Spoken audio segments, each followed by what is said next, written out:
You've been carrying too much. The tension in your jaw, the racing thoughts, the heaviness in your chest you can't explain. They told you to push through, to hustle, to be strong. But no one taught you how to rest. No one told you that letting go is also strength. You lay in bed, eyes closed, body still, but inside, you're reliving the past, fearing the future, drowning in invisible noise. Here's the truth. Peace isn't found by running faster. It comes when you stop running, when you finally breathe, when you allow yourself to just be. And that's what this is. Not a bedtime story, not a list of tips. This is a reset for your soul, a 3-hour journey through ancient wisdom and calming truths designed to help you release what's weighing you down. You'll learn how to let go, not just in theory, but in your bones. Through the stillness, through the breath, through the silence that speaks louder than your overthinking mind ever could. As you listen, something inside you will begin to shift. The noise will fade, the tightness will soften, and a calm, steady presence will rise within you, one that's always been there. You just forgot how to hear it. Tonight you remember, tonight you return to yourself. So, get comfortable. Let the outside world wait. It's time to come home to peace. Are you ready? Let's begin. Everything you didn't say today lives somewhere inside you. The tension in your shoulders, the sigh you didn't finish, the way your thoughts return to one unfinished moment again and again. It doesn't need to be loud to keep you awake. Quiet weight is still weight. And what no one teaches is how to put that weight down without needing to solve it all. That's what we're about to do. Not by fixing, not by achieving, but by ending the day with full awareness. There is an art to how we close, and most people were never taught how to do it gently. That's where the struggle begins, when a day ends, but your nervous system doesn't get the message. Right effort isn't about doing more, it's about doing wisely.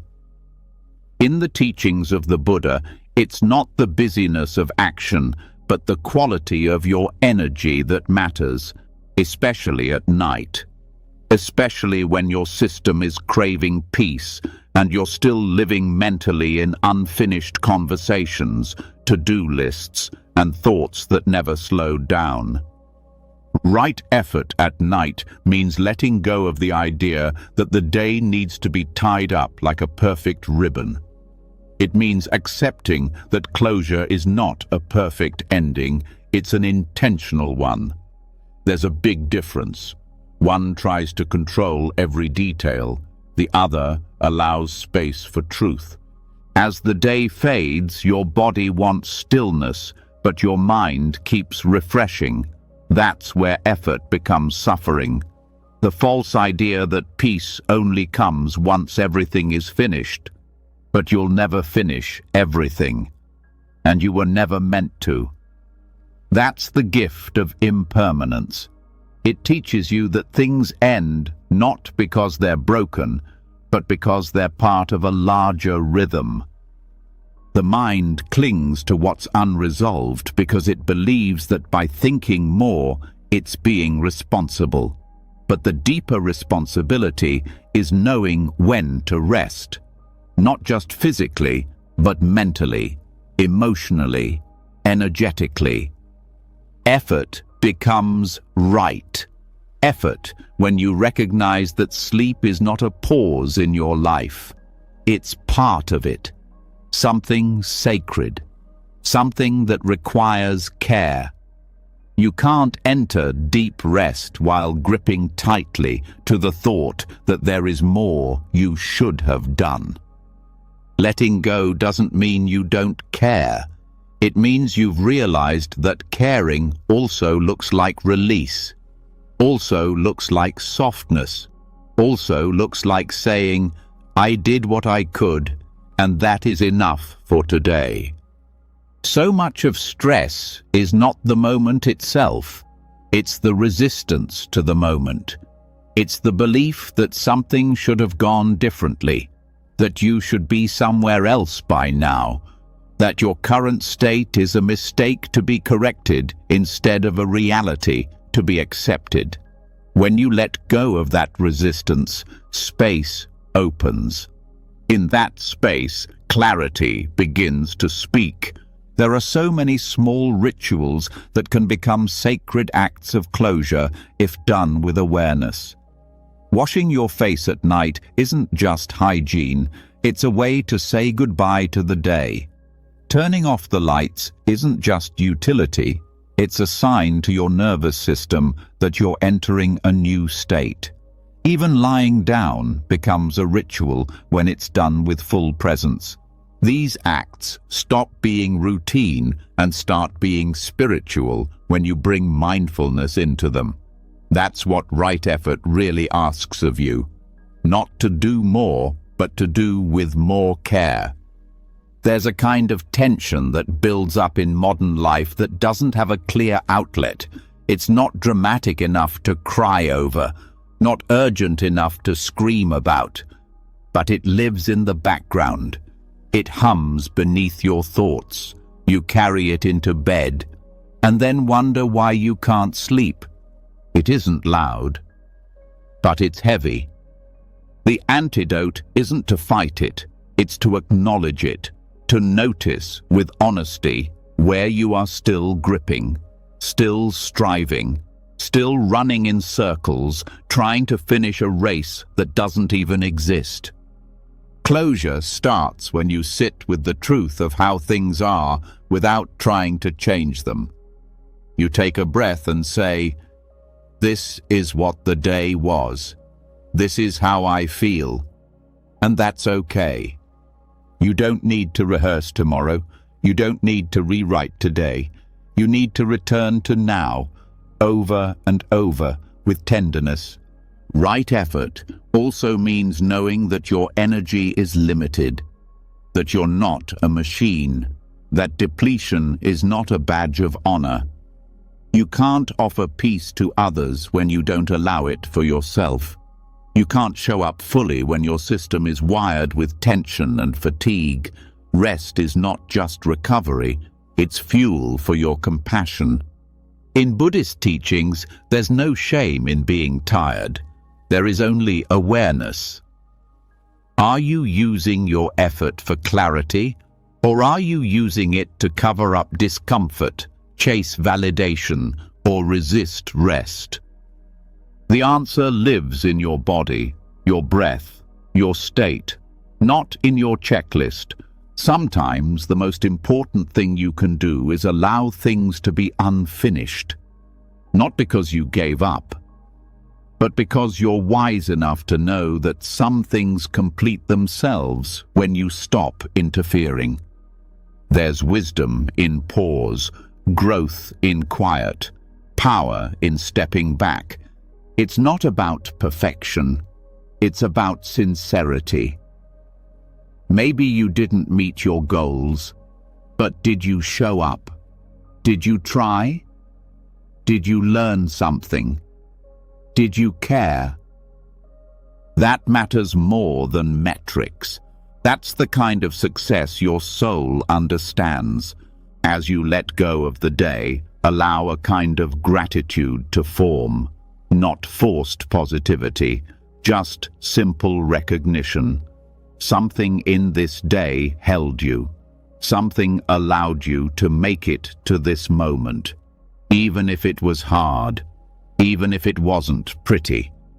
There is still value in what happened.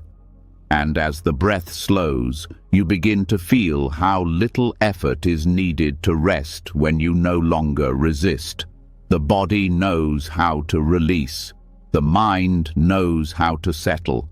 You just have to stop interrupting the process with worry. Let thoughts pass without feeding them. Let emotions surface without suppressing them. Let the body soften in its own time. Rest isn't something you have to earn. It's something you return to. It's always been yours. What makes closure hard is the fear that if you let go, you'll lose control. But you never really had control. You had choice. You had intention. And now you get to choose softness. Now you get to intend peace. The more you allow yourself to stop reaching, the more you feel what's always been within reach. A quiet stability, a rooted stillness, a sense that you don't have to try so hard to be okay. You already are. Right effort honors cycles. Just as there is time for movement, there is time for rest. Just as there is time for doing, there is time for being. When you try to carry daytime energy into nighttime stillness, you create friction. Closure is what smooths the transition. Letting the day go doesn't mean pretending it didn't happen. It means placing it down with care, saying, "Thank you, that was enough," and meaning it. Somewhere inside, you've already been waiting for this permission, not the kind that tells you what to do, but the kind that whispers, "You don't have to keep holding everything." And as you follow that voice, you'll notice your nervous system respond. Breath slows, shoulders drop, the space between thoughts grows wider, and peace moves in, not because you forced it, but because you made space. This is the heart of closure, not completing every task, but ending the day with intention, not ignoring what was difficult, but acknowledging it without clinging, not rushing toward the next thing, but fully arriving where you are. You are not late, you are not behind. You are exactly where you're meant to be, resting, releasing, restoring. Let that be enough. Let this be closure. Let now be the place you begin again. Letting go in the mind is one part of rest, but there's another layer, quieter, deeper, less obvious. It lives in your shoulders, your back, your stomach. It pulses behind your chest and rests in the curve of your neck. Thoughts can be reasoned with, but the body stores what words never could. This is where many get stuck. They speak about peace, but still feel unease. They meditate, but something inside still clings. Because you can quiet the mind and still carry unrest in your tissue, in your muscles, in the memory held beneath the skin. What the mind forgets, the body remembers. Long after an event has passed, the residue can remain. That residue has a name, samskara. It's the subtle impression left by every experience, every thought, every emotion not fully processed. Over time, these imprints accumulate. They shape how you react, how you hold yourself, how you breathe. They influence posture, sleep, digestion, and even the expression on your face. And while they may seem invisible, their effects are felt daily. Liberation begins when we learn how to let these patterns unwind. Not by pushing, not by controlling, but by tuning in. Bringing attention back into the body in a way that's gentle, clear, and present. It is not always dramatic. Sometimes it's so subtle that you barely notice it. A small tremble, a sigh, a shift in weight. A muscle you didn't realize had been clenched for years, finally softening. Mindful movement becomes the language of release. You're not stretching to become flexible. You're moving to become free. You're not breathing just to stay alive. You're breathing to send messages of safety. You're not sitting still for performance. You're resting so your body can speak. Each breath, each motion is a dialogue with the nervous system. When done with awareness, movement says, "I'm listening. You can let go now. You're safe." And slowly, the body begins to trust. For many, the body was once a battlefield, a place that had to endure, perform, hide, survive. So it learned to store, suppress, armor. Mindful movement teaches it a new way. It teaches presence. Presence tells the body, this moment is different. You are not where you were. You do not need to carry the past into now. Samskaras don't release all at once. They unravel in layers, and the body decides the pace. Some may open with a single deep exhale. Others may take years. What matters is your willingness to feel without rushing. Your ability to stay with what rises without turning away. You don't have to understand the story behind every imprint. You don't have to analyze every sensation. Sometimes all that's needed is attention, compassionate, steady attention, noticing where there's tightness, following where there's flow, allowing movements that feel intuitive rather than correct. There are gestures your body longs to make but has forgotten. Not the structured poses of exercise, but the natural instinctual expressions of presence. Rolling the shoulders slowly, letting the spine sway, rocking side to side, letting the jaw drop open for the first time in days, yawning fully without holding back.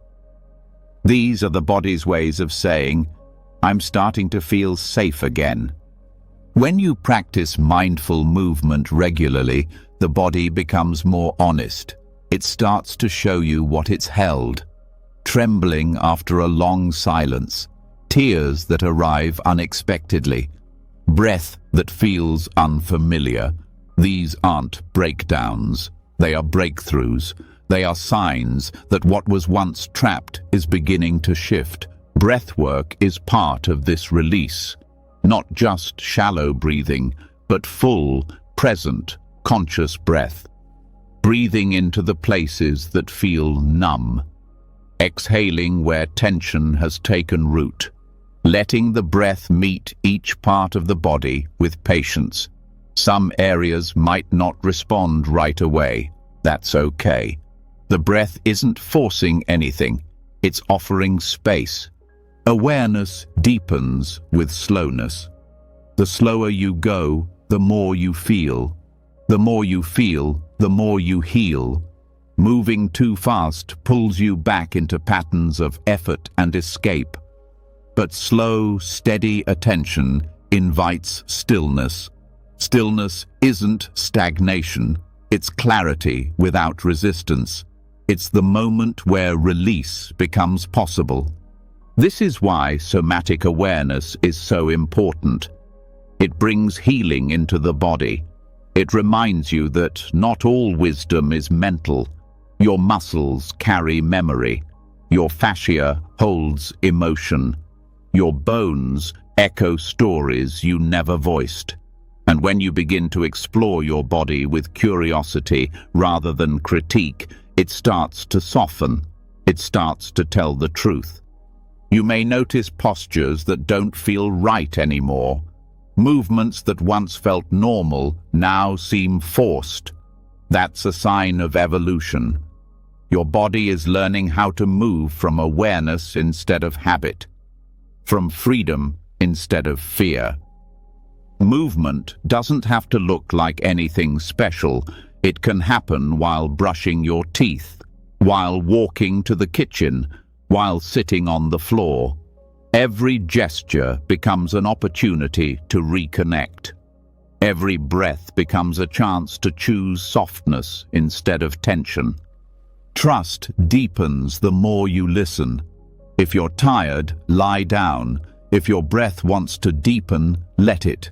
If your fingers twitch, allow it without needing to explain. The body speaks its own language. Presence is how you learn it. At night especially, these practices carry power, because that's when your defenses are lower. That's when your awareness turns inward. You begin to feel what you numbed during the day. So instead of shutting it down, create space for it. Move slowly, stretch gently, breathe deeply. Let the day exit your body, not just your mind. Stored emotion can leave through movement. Fear exits with the tremble. Sadness exits with the sigh. Anger exits with the release of tension. The more you move with intention, the more you allow the body to complete cycles it never finished. That's what trauma is, an incomplete process. Movement helps finish what once got stuck. There is wisdom in your spine, your hips, your gut, not symbolic wisdom, real, cellular knowledge. When you tune into it, you stop treating the body like a machine. You stop ignoring the parts that hurt. You begin to include them, to honor them, to ask, what do you need right now? That question alone can shift everything. Sometimes the body answers with stillness. Other times, it wants movement. The key is to respond with kindness. No demand, no performance, just truth. That is the core of healing, letting your body be fully honest without punishment. You were never meant to live only in your head. You were always meant to feel through your body. Your nervous system knows how to regulate. Your breath knows how to restore balance. You just have to remember how to trust them again. This isn't about becoming someone new. It's about becoming less burdened, less armored, less interrupted. The more you release, the more your natural state shines through. Calm, present, connected. That's what was underneath all along. Release is not dramatic. It's rhythmic, subtle.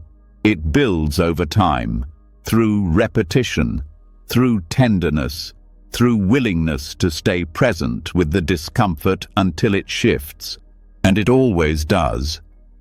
When you allow your body to express, something else opens too. Your heart, because they're connected. Stored pain in the body affects your capacity to feel deeply, to love fully, to trust again. And when that physical tension begins to dissolve, the heart softens. Relationships change. Self-talk changes. The way you see the world changes.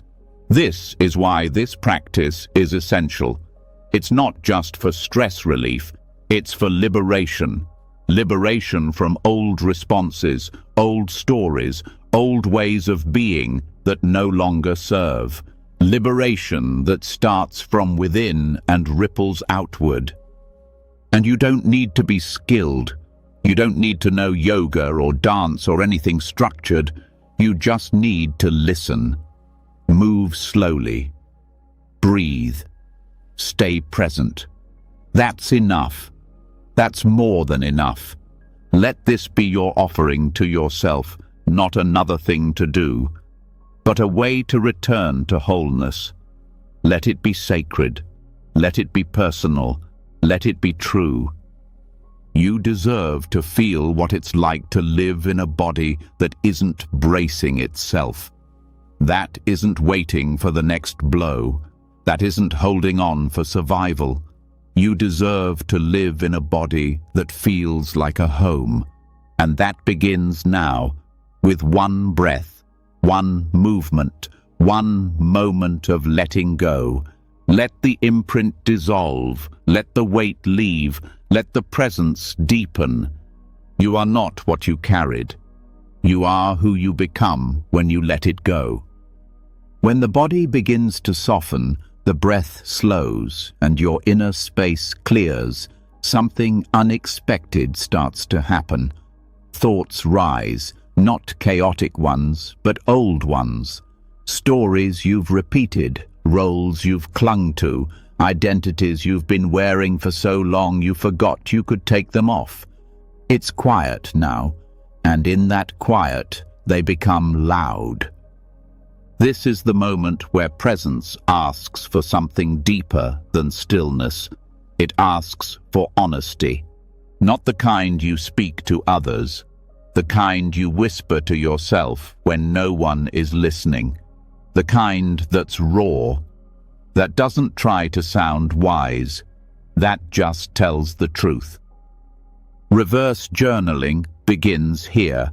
Unlike traditional journaling, where you list what happened or what you plan to do, this practice is about subtraction.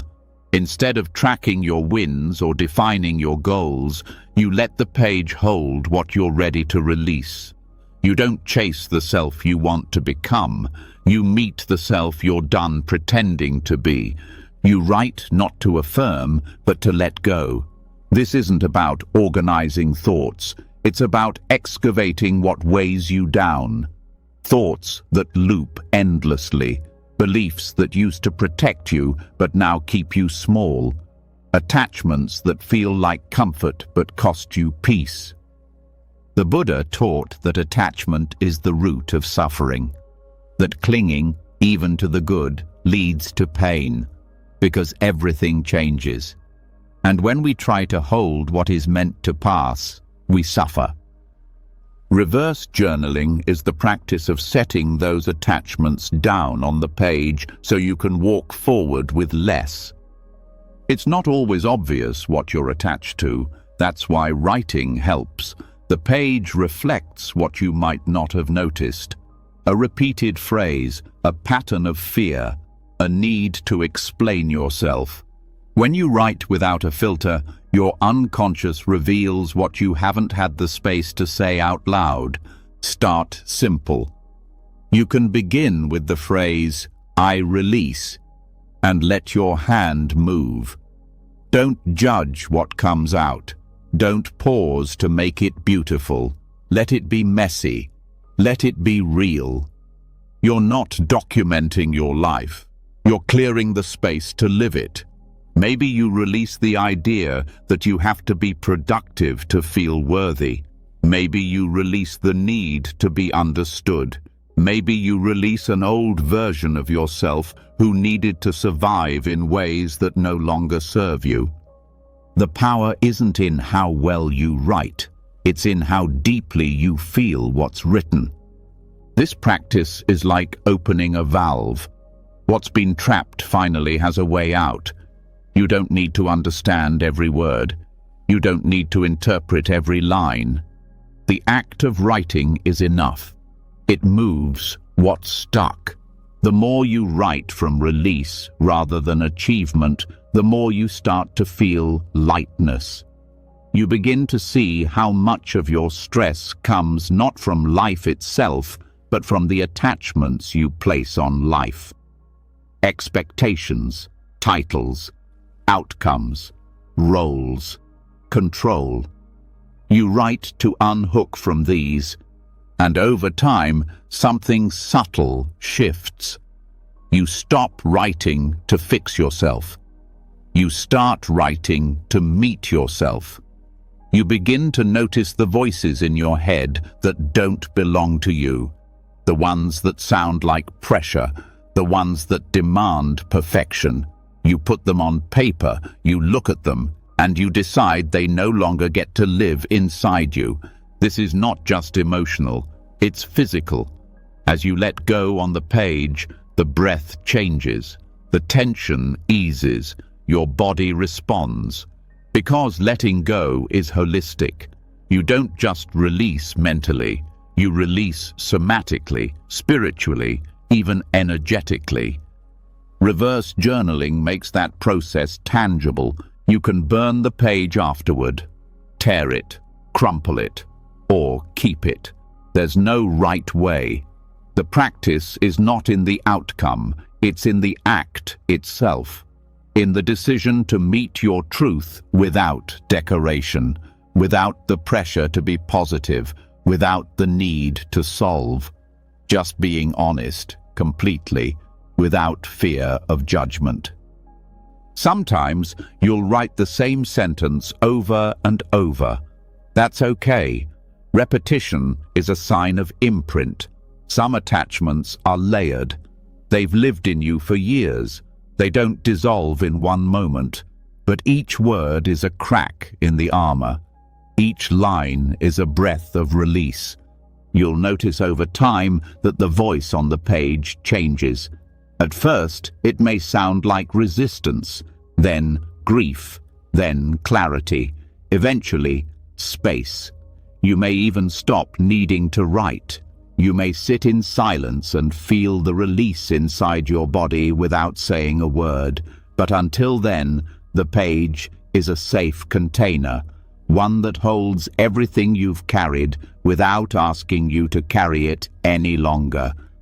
This practice also builds trust. Trust in your own presence, in your own capacity to hold truth. You begin to see that what you feared confronting is not as powerful as your willingness to see it, that the things you avoided weren't too big. You just needed a way to meet them gently. There's no need to write for anyone else's eyes.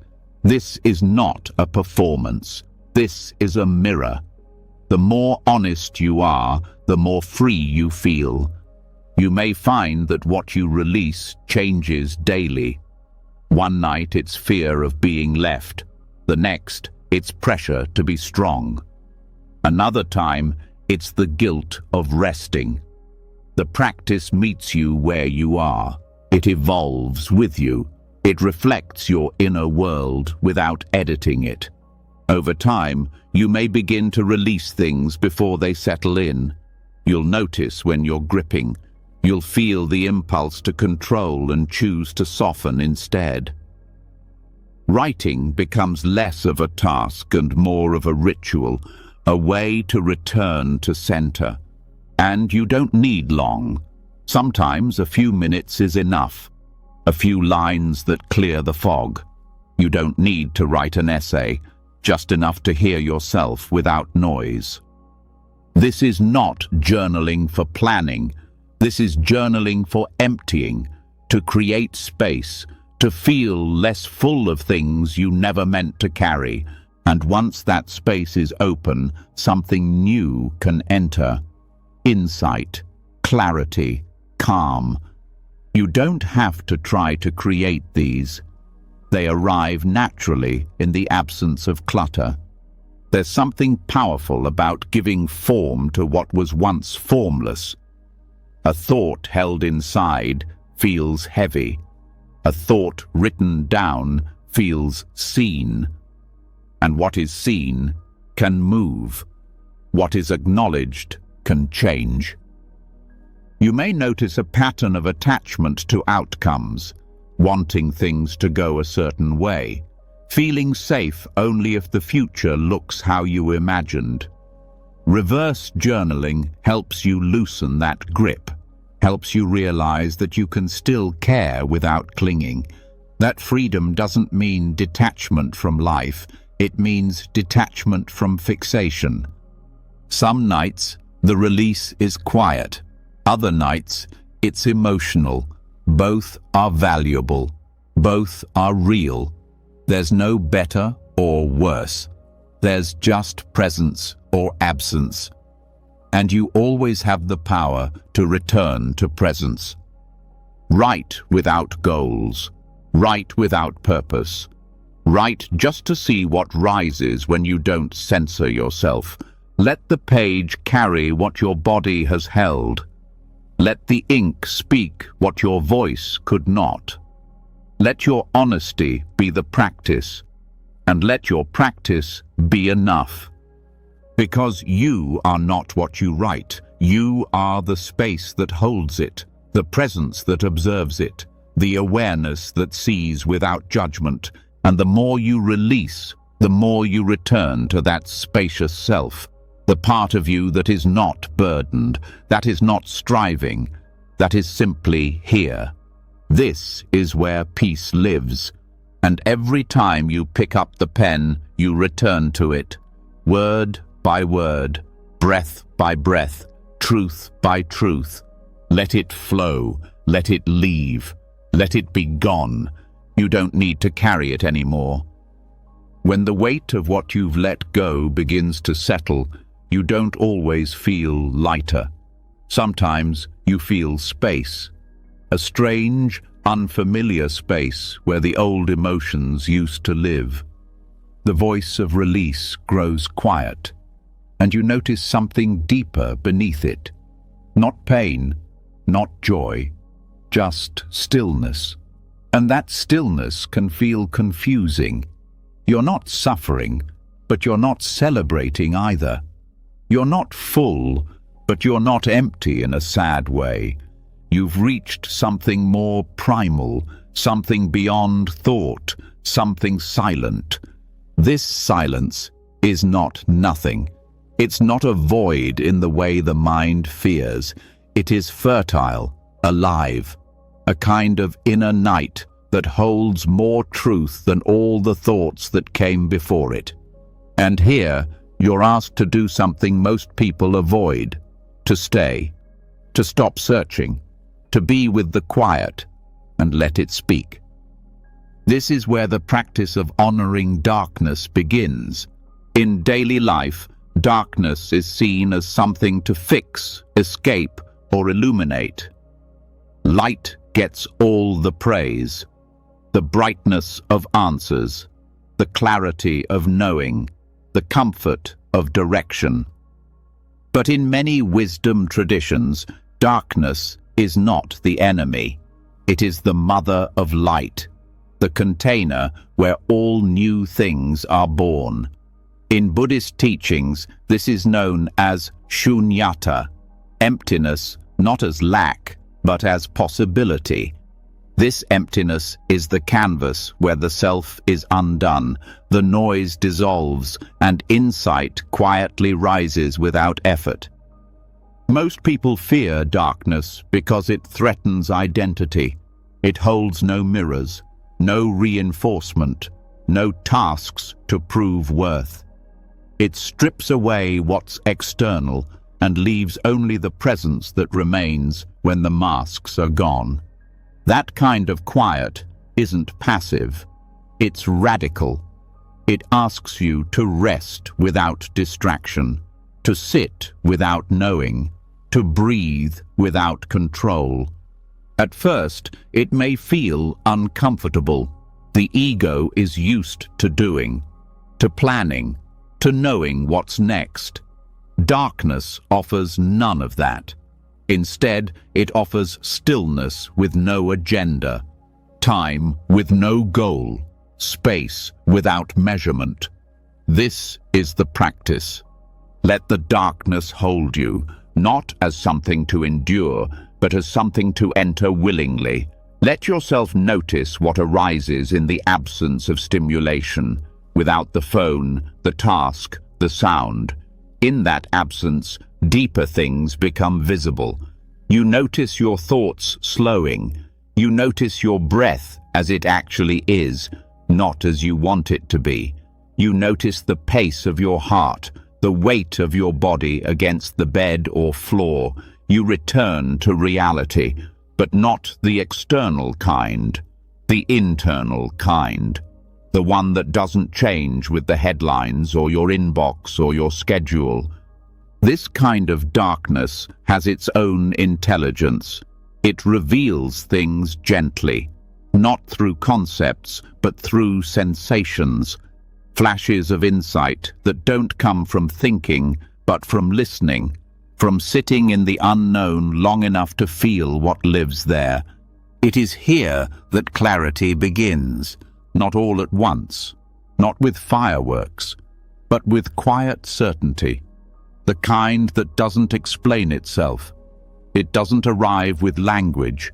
It arrives with presence, with depth, with the sense that something has shifted, even if you don't yet know what. The human mind resists this. It wants categories, answers, light it can hold in its hand, but the truths that matter most often rise from darkness. They emerge like roots, hidden but strong. They reshape how you move, not with force, but with depth. Honoring darkness means allowing space for not knowing, not rushing to explain, not needing to define. It means stepping back from your own storyline and being with whatever is there. That includes the parts of you usually edit out, the grief that hasn't spoken, the ache with no name, the questions with no answers. These are not problems. They are part of the terrain. They are signs that you are real. Silence is not the absence of meaning. It is the absence of noise. And from that quiet, meaning has room to arise naturally without being forced. There's wisdom in closing your eyes at night and not immediately filling the space. Let your mind rest in the dark. Let your thoughts slow without trying to control them. Let the quiet deepen. This quiet is not emptiness in the way the world defines it. It is fullness in disguise. In Buddhist thought, shunyata is not void. It is the space in which all potential exists.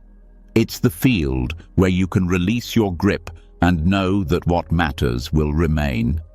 The practice of honoring darkness is not dramatic. It's subtle. It asks you to sit with the absence of feedback. No one is watching. No one is grading. You are alone with your awareness. And what you find there is what you truly are when nothing is performing. Stillness is not stagnant. It's transformative. But only if you stay long enough to feel it. That feeling is not always peace. Sometimes it's discomfort, restlessness, boredom, the mind grasping for something to do. That's okay. Let it grasp. Watch it without following. Over time, even the grasping quiets. And what's left is space, not empty space, sacred space. This is not about transcending or floating away. It's about dropping down, grounding into a presence that doesn't change with emotion or thought, a self that doesn't need decoration, a state where you don't have to prove anything. When you allow yourself to rest in darkness without trying to fix it, you begin to feel safety that doesn't depend on light, that doesn't depend on mood, that simply is. This kind of presence makes you resilient, not in a hard way, but in a quiet, stable way. You become someone who can sit through anything, not because you don't feel, but because you've made peace with not needing to escape. Insight arises not when you chase it, but when you stop grasping. It rises from quiet, from inner stillness, from space. The more you allow space to exist without needing to fill it, the more you begin to feel clarity where there used to be noise. You stop reaching for the next answer. You begin to rest in the question itself, and eventually that question softens. It stops demanding a conclusion. It becomes a doorway instead of a wall. Darkness becomes not a place to fear, but a place to return to. A place where truth speaks without needing words. A place where the layers fall away and what's left is real. The mind wants to label. This is bad. That is good. This is useful. That is waste. But the wisdom of darkness teaches you that meaning is not always immediate. that what seems useless can become vital, that what feels empty can be the source of everything. This is why stillness is a teacher, not loud but true, not flashy but deep. When you sit in darkness long enough, you realize you are not alone there. You meet a deeper part of yourself, the one who does not need to be seen to be whole, the one who does not need approval to feel enough. That part of you was never gone. It was just buried beneath the brightness. Let the dark hold you, not as a problem, but as a companion. Let yourself dissolve into the silence and find that something is still here, something that doesn't move when thoughts move, doesn't shake when emotions shake, that something is you, that something is presence, that something is the foundation from which real insight can grow. You don't need to light every corner of your mind. Some parts are meant to rest in shadow. Some truths bloom in quiet. Some strength is built not in effort, but in surrender. So surrender to the stillness. Honor the space. Trust the darkness. Not because it's dramatic, but because it's real. Stay with it long enough, and you'll find it's not empty after all. It's full of everything you forgot to feel, everything you never had time to process, everything you pushed aside to keep going. And when you meet those things without flinching, they soften, they transform, and you do too, because darkness isn't here to scare you. It's here to show you what remains when everything else fades. And that is where real clarity begins. When you've sat long enough in the quiet, when you've allowed the darkness to hold you without judgment or resistance, something changes. You begin to sense that you're not falling apart. You're falling into place. The grip loosens, the striving fades, and what's left is a still awareness that feels strangely familiar. Not the kind of awareness that thinks, the kind that watches gently, knows quietly, waits without rush. From that space, your relationship to night begins to shift. The hours ahead are no longer a blank void of unconscious sleep. They become a continuation of practice, a new canvas for awareness, a softer field where seeds can be planted without distraction. Sleep becomes a gateway, not an escape. This is where dream rehearsal begins. In most lives, the boundary between waking and sleeping is abrupt. One moment you're scrolling, planning, worrying. The next, you're trying to switch it all off and fall into rest. But the mind doesn't work that way. It carries momentum. Thought continues even after the body stills, and dreams are often shaped by the last impressions held in consciousness before sleep. Which means your dreams are not random. They are reflections of the emotional tone, focus, and internal narratives you bring into the night. Instead of surrendering to random mental noise, dream rehearsal offers a different approach. It is the intentional act of shaping your final thoughts, your final emotions, your final inner focus before sleep, so that the mind continues to move in that direction while you dream. Rooted in the Buddhist practice of bhavana, or mental cultivation, this is a way of planting seeds with care. You choose where to rest your awareness. You decide what impressions will be the last ones to touch your inner world before you drift. This practice is not forced. It's not about controlling what you dream. It's about guiding the emotional current that flows through your dreams. It's a gentle steering, not a grip. And that shift, small as it sounds, can shape not just your nights, but your days. Because dreams don't just reflect the subconscious, they also affect it. The mind processes memory, emotion, fear, and intuition while you sleep. And when you enter that process with intention, you can begin to transform from within. The starting point is presence. Before bed, before your eyes close, you pause, not to scroll, not to analyze, just to center yourself, to become aware of the thoughts that have been running all day, and then, slowly, to step back from them, not because they're wrong, but because they're no longer needed. Next comes emotional alignment. Ask yourself what emotion you'd like to carry into the night. Not what you're feeling right now, but what you want to cultivate. Peace, forgiveness, gratitude, courage. You breathe into it. You hold it gently in the heart. You don't force it. You simply invite it. You let it begin to color the space inside you. Then you bring your attention to a theme. It could be a question you're holding, a quality you want to understand more deeply, a relationship you'd like to heal, a fear you're ready to release. You don't try to solve it. You simply hold it with presence.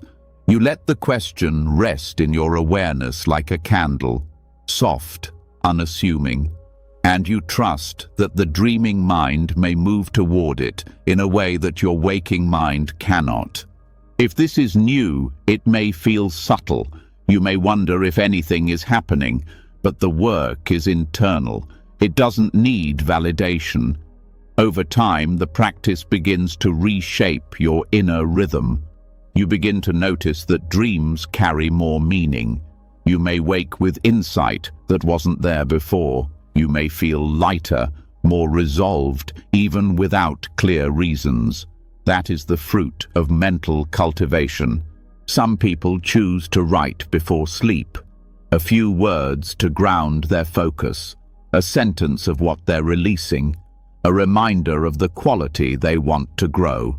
The act of writing helps set the intention in place.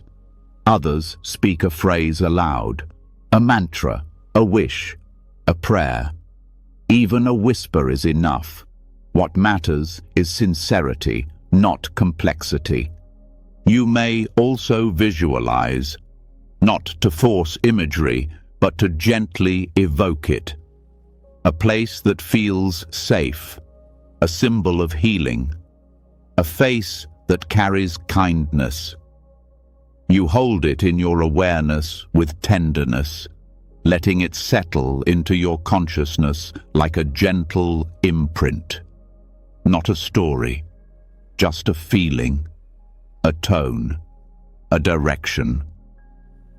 Bhavana is not about suppressing thought. It's about redirecting energy. It's about choosing what grows inside you. And in this case, it's about choosing what you sleep with, not physically, but emotionally and mentally. Over time, this becomes less of a technique and more of a rhythm. Your nights become less reactive, less random, more aligned with your deeper self. Dreams begin to feel like conversations with your own unconscious, not chaotic but insightful, not jumbled but strangely wise. And even when dreams are challenging, they don't shake you as much, because you've entered the night with grounded awareness. You're not at the mercy of your mind's debris. You're actively tending to the garden of your sleep. This practice also builds relationship with intuition. Because the dreaming mind is less filtered, it often reveals truths you weren't ready to see during the day. When you rehearse dreams with intention, you open a line of communication with deeper parts of your psyche, and they begin to speak. You may begin to wake with clarity, not always logical, but felt. You may feel nudged toward decisions that you resisted before. You may sense forgiveness where you once felt resistance. These are not accidents. They are the results of quiet cultivation. Compassion also plays a role.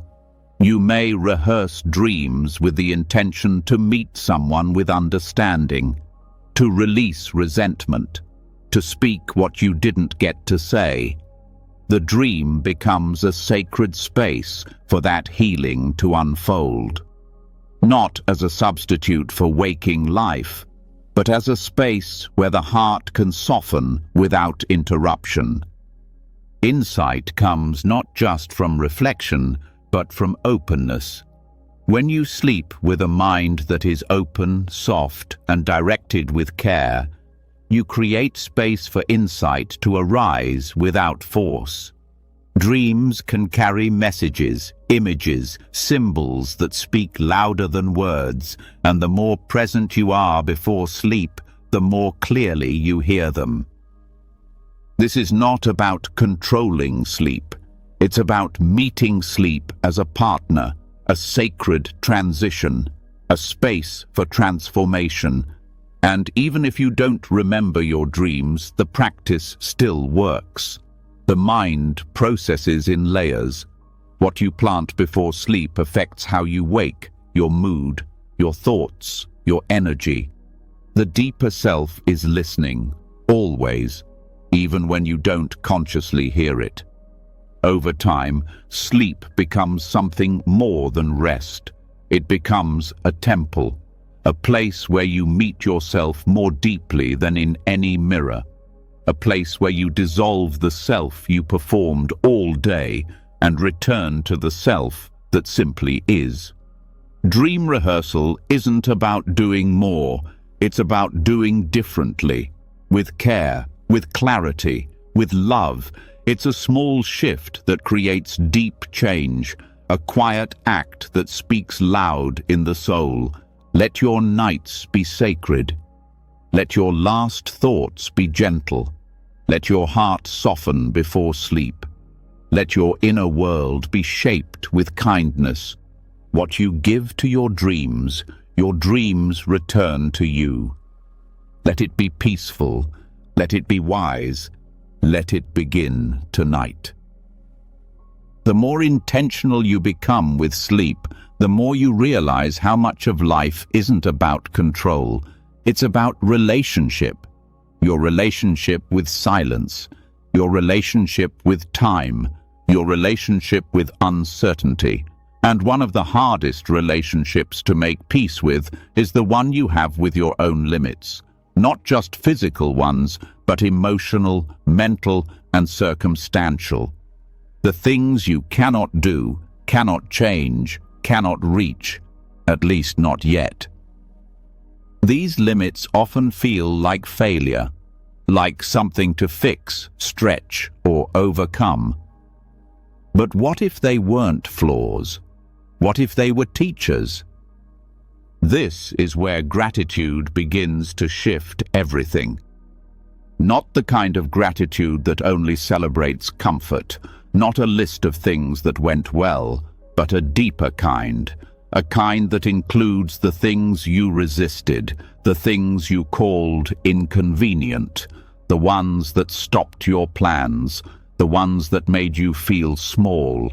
This gratitude takes courage because it asks you to see clearly what you cannot change and still bow to it, not out of weakness, but out of wisdom. Limitations shape us in ways freedom never could. They focus our energy. They help us choose. They define where we begin and end. And when you stop fighting them, you begin to understand what they've been teaching all along. Patience, presence, compassion, simplicity, surrender. Upekkha, equanimity, is not a numb or passive state. It's the peace that comes from full acceptance, not resignation, not defeat, but a kind of knowing that all things rise and pass, including your limits. Even boundaries are impermanent. Even struggle shifts shape. Nothing stays locked forever. So instead of bracing against what restricts you, you start to soften into it. You begin to ask, what is this showing me, rather than, how do I escape this? Limitations reveal the truth about your needs. They point to the areas where you've been pushing too hard, where you've forgotten to breathe, where your expectations have outpaced your energy. They are the body's way of reminding you to return to balance. They are not punishments, they are signals. When you feel blocked, there is usually something deeper happening than mere inconvenience. Often, a limitation protects you from something you're not yet ready to carry, or it slows you down just enough for something more important to catch up. If you pause long enough to listen, the block speaks. It says, stay here, look again, rest, rebuild, rethink, realign. But we rarely listen because society teaches us that worth comes from movement, from achievement, from constant improvement, and so limits feel like shame, like something that reflects your failure to keep up. But the truth is, no one can go beyond their limits without damage. Growth takes time, expansion requires pause, and not everything needs to be possible in order to be valuable. Some doors stay closed so that you can finally look inward. When you begin to thank your limits, your whole nervous system shifts. You release the constant tension of proving. You stop needing every moment to produce more. You recognize that value is not in doing more than others. It's in knowing when to stop, when to rest, when to say no. There is strength in knowing your edge, wisdom in not pretending to be endless. That's where self-respect grows, not from pushing beyond yourself constantly, but from honoring where you are fully. And what you find, paradoxically, is that limits, when accepted, become fertile. They become creative, they force simplicity, they inspire focus, they bring clarity. When everything is possible, energy scatters. When you accept what's not available, your attention deepens, your appreciation grows. Gratitude for limits doesn't mean you never grow again. It means you trust the timing of your growth. You understand that expansion is not always up to you, that some growth happens underground, in silence, in waiting, that some things are preparing you before you even realize it. You begin to see how your greatest wisdom often came from the times when you were held back. The insight you carry didn't come when everything went your way. It came when you had to find meaning without answers. It came when the path was blocked and you had to stand still long enough to hear what you'd been missing. And over time, equanimity grows. You stop needing life to be smooth in order to be calm. You stop needing everything to work out before you feel peace. You begin to hold joy and disappointment in the same breath. You don't push away the hard, you hold it with grace. This is the root of real strength, not in overpowering obstacles, but in meeting them with eyes open. In sitting with life as it is, without tightening your grip. That's what freedom actually feels like. Not endless options, but inner stillness, even when options narrow. When you're grateful for your limits, you stop arguing with the moment. You stop needing it to be different in order to feel okay. That's not giving up, it's waking up. And from that wakefulness, new kinds of freedom appear. The freedom to rest, the freedom to say no, the freedom to choose with care, the freedom to be fully where you are, without apology. Gratitude brings ease, not because it fixes what's hard, but because it shifts how you relate to it. You stop seeing yourself as a victim of circumstances. You start seeing yourself as a participant in a sacred unfolding. You stop waiting for the right conditions to feel whole. Wholeness includes edges. It includes walls. It includes pauses. You don't need to break through everything. Sometimes you just need to notice what's already here. Even pain can be met with thanks, not for the suffering itself, but for what it reveals, for what it softens, for how it humbles and sharpens you. Gratitude doesn't make pain disappear. It gives it meaning. It turns discomfort into insight, scarcity into presence. Limits slow you down enough to savor. When you can't do everything, you start to notice what matters. When you can't move fast, you start to feel what you were rushing past. Gratitude says, even this has a place. Even this is part of the path. Even this is enough. And when you see that clearly, when you meet your life with open arms instead of clenched fists, something shifts. The mind quiets, the body loosens, the heart rests. This is what equanimity looks like in daily life. You stop resisting every stop sign. You start listening. You begin to see that not getting what you want is not always a loss. It's a redirection, a recalibration, a hidden grace. Limits remind you that you are human, and being human is not a flaw. It's a doorway into compassion, for yourself, for others. Everyone is limited in some way. Everyone is doing their best with what they have. When you accept your own edges, you become gentler with theirs. This is not complacency, it's deep maturity. It's the wisdom to know when to try harder and when to let go, when to push and when to pause, when to act and when to be still. And in stillness, gratitude deepens. You begin to thank the quiet, the not yet, the not now. You begin to find beauty in what's incomplete. You begin to see that even limitation has movement, that boundaries shift, that pain evolves, that nothing stays forever, not even the things that feel stuck. This knowing changes how you live. You move with less force, speak with more care, breathe with more awareness. You begin to shape your life not around what's missing, but around what's here. And in doing so, you find that you already have more than you thought. Gratitude for limitations is not natural in a culture of endless striving. It takes practice. It takes pause. It takes choosing to look again, to soften, to listen. But the reward is profound.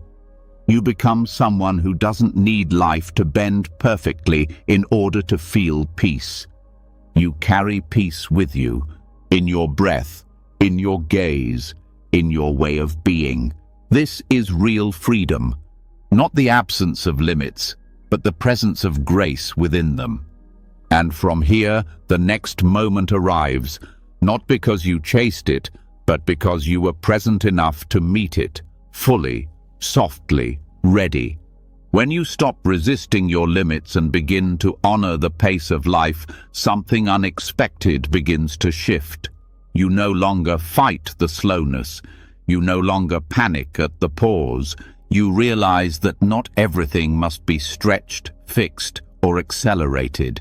And in that surrender, you begin to meet something even more subtle, the pressure underneath everything. The mental race against the ticking of time, the feeling that you must hurry, that you're running out, that you must be somewhere else, someone else, doing something more. That pressure has a name: time anxiety. It creeps in quietly, often unnoticed. It doesn't always look dramatic. Sometimes it just sounds like a whisper that says, "You're not there yet." Or, "You should have done more by now." Or, "What if it's too late?" That whisper grows louder in silence. It grows stronger when the day ends and you're left alone with your thoughts. It tightens the breath, sharpens the mind, and keeps you stuck in a constant loop of reaching. Not because you're lazy, not because you lack direction, but because you've been taught that the future holds your peace, your worth, your answers, and so you chase it. Tomorrow, next month, next year, the version of you who will finally be settled, accomplished, fulfilled. But the closer you get, the farther it moves. Because the mind cannot land in tomorrow. It can only imagine it. And it imagines it endlessly, feeding the illusion that time is your enemy unless you control it. But time was never the enemy. The illusion was. Buddhist teachings offer a clear lens to view this. The three marks of existence, impermanence, suffering, and non-self, reveal the roots of this tension. The first, impermanence, reminds us that nothing lasts. Not the moment, not the thought, not even the fear. Everything is in motion, constantly changing. When you try to hold on to what shifts, you suffer. When you demand permanence from what is designed to move, you feel pain. That pain often shows up as anxiety about time, the desire to hold on to youth, to rush results, to prevent loss, to preserve certainty. But all of this is built on a misunderstanding that you can somehow outthink impermanence, that you can control the future through worry. You cannot. And that's not a tragedy. That's a doorway to freedom. The second mark, suffering, arises when we resist this truth, when we grip what is fleeting, when we demand stability from a world that flows like a river. Your mind is not broken because it plans or fears. It's conditioned that way. It learned to treat the future as more important than the present. But every time you feed that belief, you rob yourself of the only thing you ever actually live. Now. The third mark, non-self, dismantles the belief that there is a solid, unchanging you that exists across time. You are not a fixed point moving through a timeline. You are a process, a constantly evolving presence.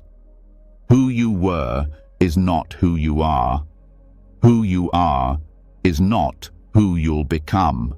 And even that future self is not more real than the breath you're taking now. Time anxiety lives in the belief that your value increases the more you achieve in less time. But value doesn't live in urgency. It lives in awareness, in presence, in the quality of attention you give to each moment. The pressure to move faster, to get more done, to plan everything perfectly, is built on the illusion that life is a race with a finish line. But there is no finish line. There's only the ongoing experience of being here. You don't win life by hurrying, you miss it. The irony is that the more you try to control time, the more it controls you. You rush through joy, you delay peace, you base your self-worth on imaginary deadlines, and slowly you disconnect from the very life you're trying to make meaningful. Freedom doesn't come from better time management. It comes from stepping out of the trap of time altogether. Not by ignoring the clock, but by relating to it differently. Time is not your master. It is a measure, that's all. You are not late. You are not behind. You are here. Anxiety thrives on imagined futures. Presence dissolves it. Because in presence, there is no room for the stories of what might go wrong. There is only the simplicity of breath, of body, of now. That is the only moment that ever unfolds. That is the only place where peace can live. Letting go of time anxiety doesn't mean becoming careless. It means becoming clear. It means noticing when your mind pulls you away from the present and gently returning, again and again. Not because the future is bad, but because it isn't real, not yet. The only place to shape your future is here. Every time you pause, every time you breathe deeply, every time you slow your step, you are breaking the spell. You are reminding your system that peace is not later. It's already available. You just have to stop running past it. This kind of slowing takes courage because the world praises urgency. It tells you to hurry up and fix, accomplish, climb, but stillness offers something different. It gives you your life back. Not the fantasy of what it could be, but the truth of what it is. That truth is where real change begins. When you stop rushing to escape discomfort, you meet it with awareness. When you stop chasing ease in the future, you begin to cultivate it now. You learn to sit with what is, without waiting for it to change. And that changes everything. Because the mind that's fully present doesn't fear time. It doesn't measure worth by hours or years. It sees clearly that the past cannot be fixed and the future cannot be known, and that both are just thoughts, projections, not places. Your breath is not in tomorrow, it's here. Your peace is not in later, it's here. The more you anchor yourself in this knowing, the less you fall into the old pattern of reaching. You stop needing to be somewhere else to feel okay. You stop needing to have everything figured out. You stop delaying life. Time becomes soft, spacious. It stretches around you instead of pushing you forward. You begin to feel that you have enough, even if nothing has changed on the outside, because inside you've let go of the demand to be somewhere you're not. Let that be your practice. Not to stop planning, but to stop worshipping the plan. Not to ignore time, but to stop believing that time defines you. Let presence become more important than productivity. Let awareness matter more than achievement. In that space, suffering loosens, fear quiets, and the self, no longer gripped by future or past, begins to dissolve into something wider, something deeper, not a story, not an identity, but a living experience. The present moment becomes enough, not because you forced it to be, but because you stopped measuring it and started living it. When the mind finally stops racing forward, when you've let go of the pressure to arrive anywhere else, a new kind of space begins to open, quiet, unfamiliar, soft. At first, that space can feel strange, even empty, but slowly, with patience, it starts to speak, not in words, but in feeling, not in ideas, but in resonance. You begin to sense that silence isn't the absence of experience, it's the purest kind. A presence that doesn't shout, a clarity that doesn't push. And as you enter that space, you find something even more surprising. The way into silence often begins with sound. This is not ordinary sound. It's not noise or distraction. It's not for stimulation or escape. It's sacred sound, the kind that doesn't fill your mind, but clears it. The kind that doesn't entertain you, but carries you inward.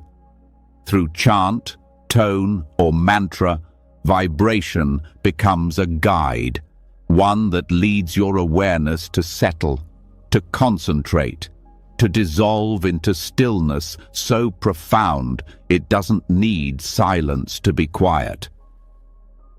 The teachings of the Buddha speak of noble silence, not as just the absence of speaking, but as a state of full presence where the noise of self fades, where the inner dialogue stops looping, where the need to narrate disappears. But for most minds, that kind of silence is not easy to access directly. It's like trying to walk into still water while running.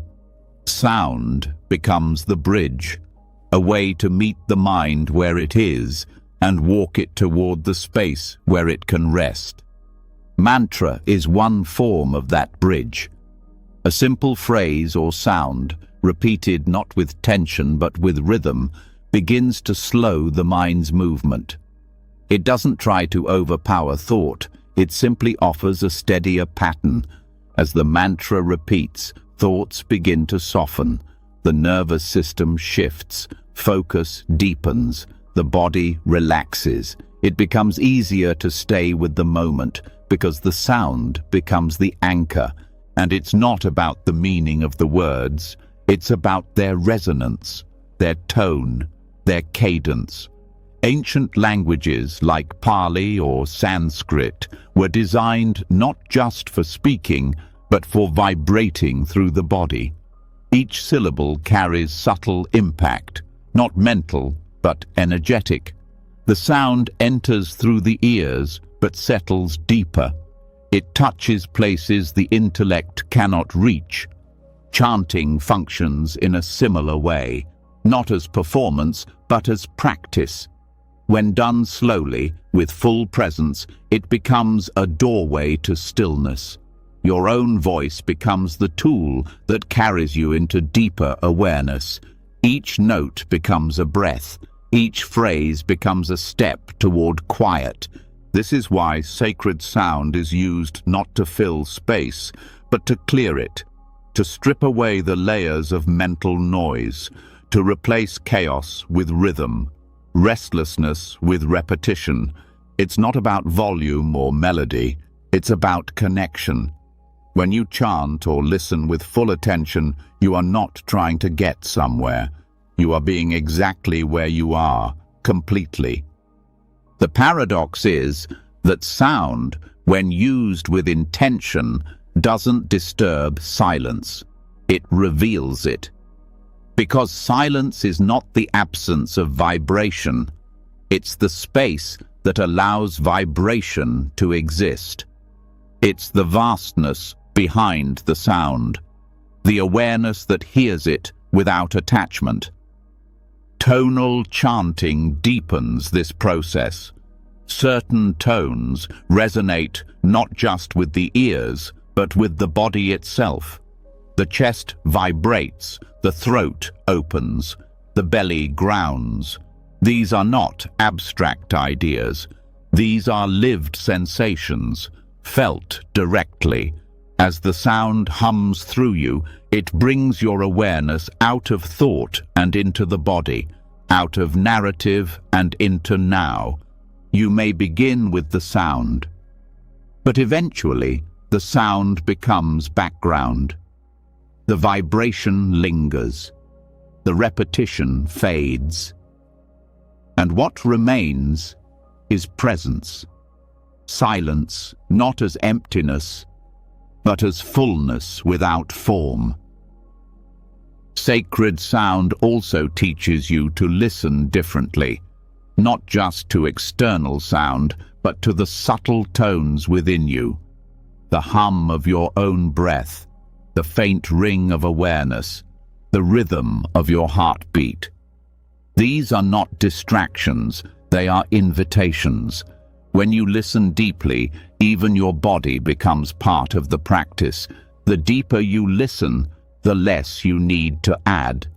You begin to see that silence is not a lack of sound, it is the absence of resistance. It is the space where sound and stillness merge. where you are not trying to control the experience, only meet it.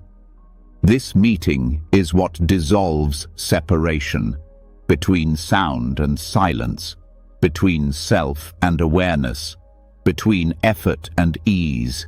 The mantra may fade, the chant may end, but the resonance remains inside you, around you, through you.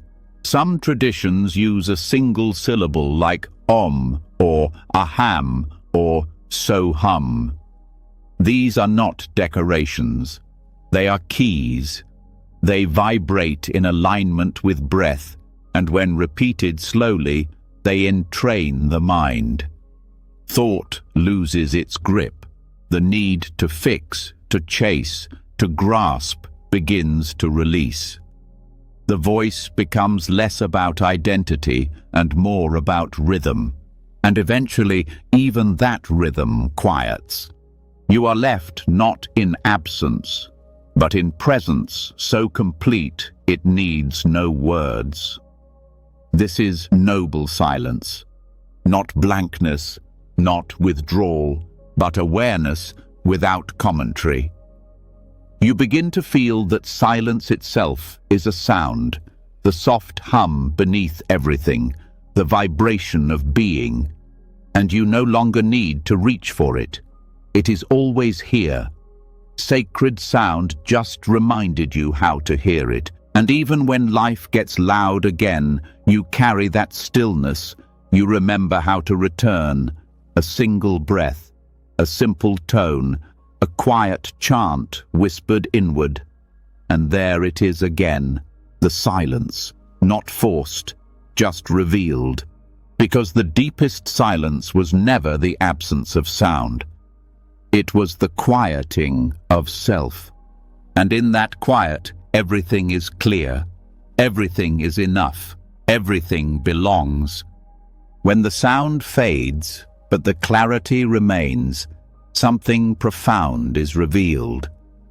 You begin to notice the space that held it all, the silence that was never truly empty, only quiet enough to let you see.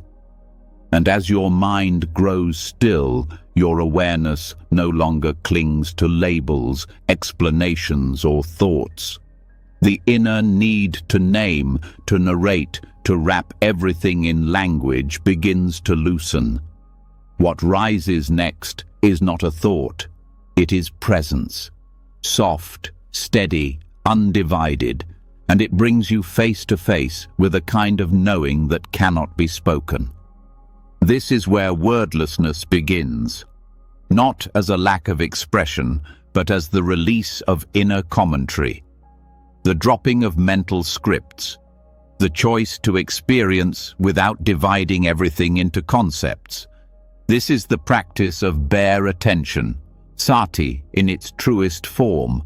It is a way of being with what is, without adding, without removing, without turning it into anything else. In daily life, the mind constantly names what it encounters. It splits the world into categories: good, bad, right, wrong, mine, not mine. It wraps experience in language and belief. This constant stream of labeling is called papanka, mental proliferation. It multiplies thought unnecessarily, creates tension where there is none, and turns what is simple into what feels overwhelming. When you practice wordlessness, you are not trying to stop thought. You are learning to see before thought, to be with experience as it unfolds, without leaning forward or pulling away. You meet the breath, not as my breath, but simply as movement. You meet sensation, not as pain or pleasure, but as changing energy. You witness sounds, emotions, and thoughts themselves, not as problems, but as ripples in the field of awareness. This kind of awareness does not grasp. It does not judge. It does not compare. It rests in what is with full presence and no need to explain. It may sound subtle, but its effect is powerful, because the root of stress is often not the experience itself, but the story you tell about it. The commentary, the argument, the internal resistance. When you set aside the need to narrate, tension begins to dissolve. What remains is contact, direct, vivid, and real. This is not spacing out. It is the opposite. It is being so present that you don't have time to label. You feel before thought moves in. You return to a kind of innocence, the same awareness you had before you knew how to name a tree or a sky. Not because names are wrong, but because they filter reality, and sometimes reality simply needs to be seen. The practice begins with stillness. Not forced stillness, but a quiet willingness to stop chasing. You sit, you breathe, and you observe. When a thought arises, you notice it, not with judgment, but with clarity. You don't follow it, you don't push it away. You let it come and go like a cloud moving across the sky, and then you return, again and again, not to an idea, not to a belief, but to awareness itself. This awareness has no name. It is not you in the personal sense. It is not your personality or your history. It is what sees, what hears, what knows. It cannot be described, only recognized. When you abide in this awareness, the inner noise begins to fade. The opinions lose their grip. The urgency quiets. You stop needing to shape experience into something you can explain. You stop needing every moment to make sense. And in doing so, you begin to touch peace. Not the peace of everything being perfect, but the peace of not needing it to be. This is where freedom begins, because most suffering is born from the mind's attempt to fix, define, and control what it cannot. The more you try to manage life through thought, the more entangled you become. But when you see that you are not your thoughts, that you are the awareness behind them, you begin to rest in a place that thought cannot disturb. That place is wordless, not because it is empty, but because it is whole. You begin to trust experience as it is. You no longer need to explain sadness to know that it's there.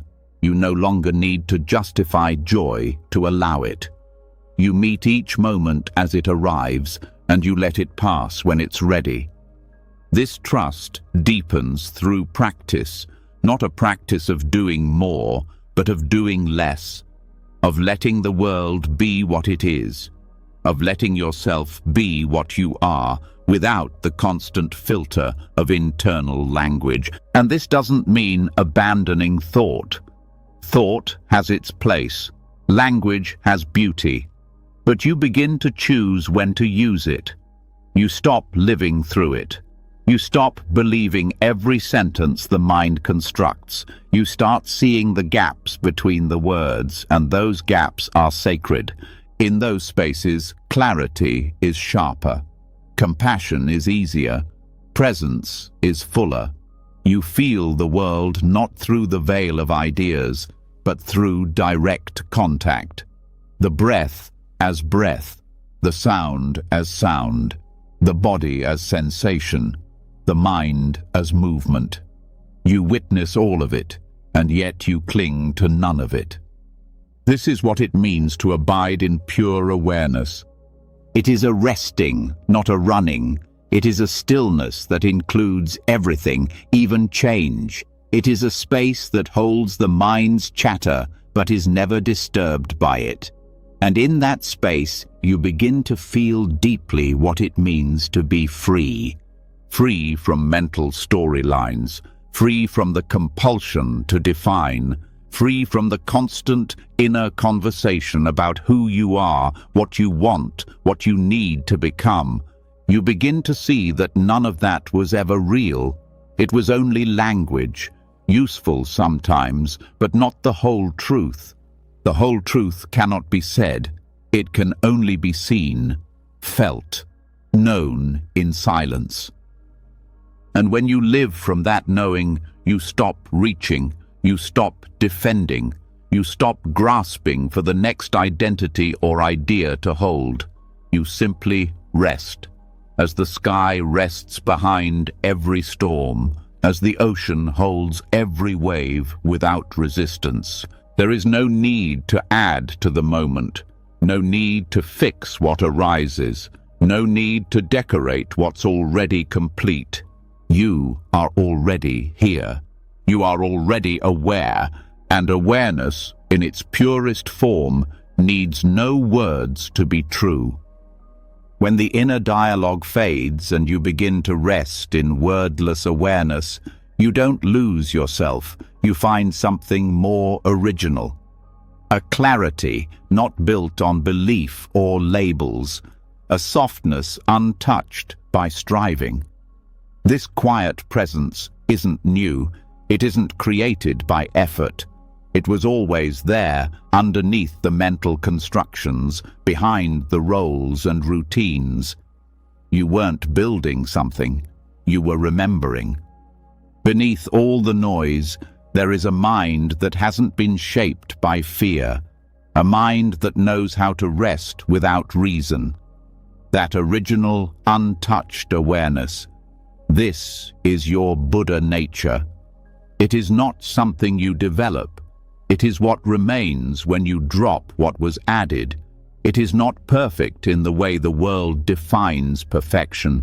It is not free of emotion or change, but it is unconditioned, unforced, and it cannot be broken. This is not philosophy. It is a truth that becomes obvious when all effort stops. The mind you usually identify with is trained. It repeats thoughts, mimics ideas, imitates what it has heard. It reacts before it observes. It searches without knowing what it truly wants. This conditioning was not your fault. It came from repetition, from survival, from learning how to fit into a world that prefers roles over rawness. Over time, you forgot what you were before the rules were taught.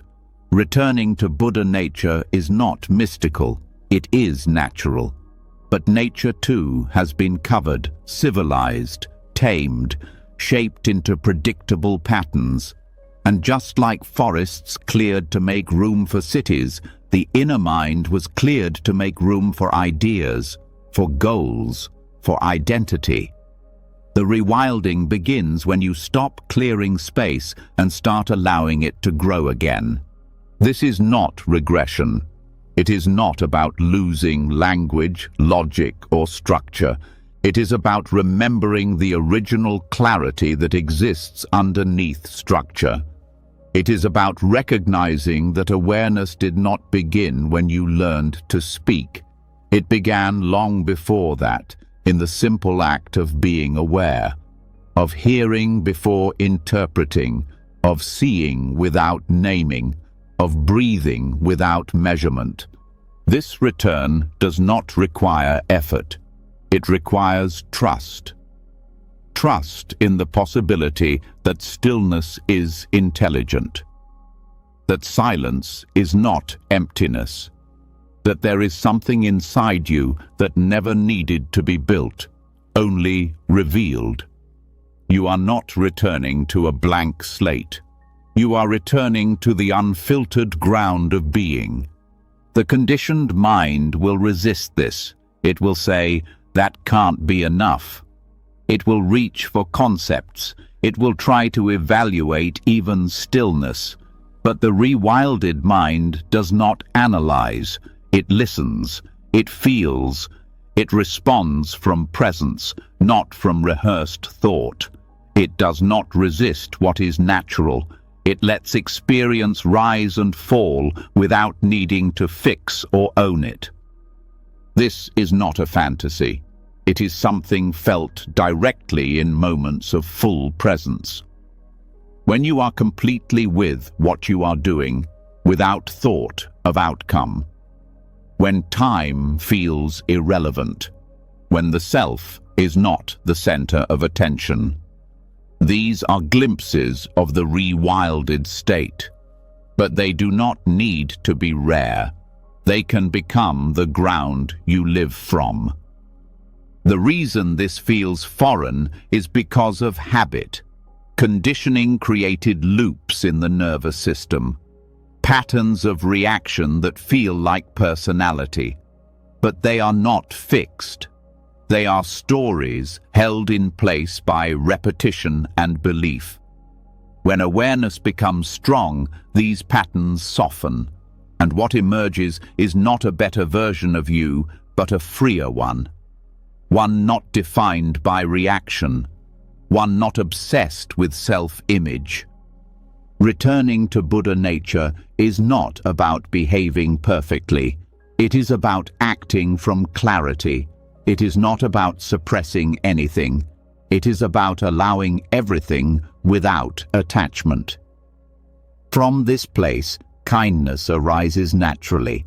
Patience becomes effortless. Compassion does not require effort, because there is no other to compare yourself against. This awareness is like wild ground. It does not conform, but it holds everything. It does not divide the world into right and wrong, but sees clearly.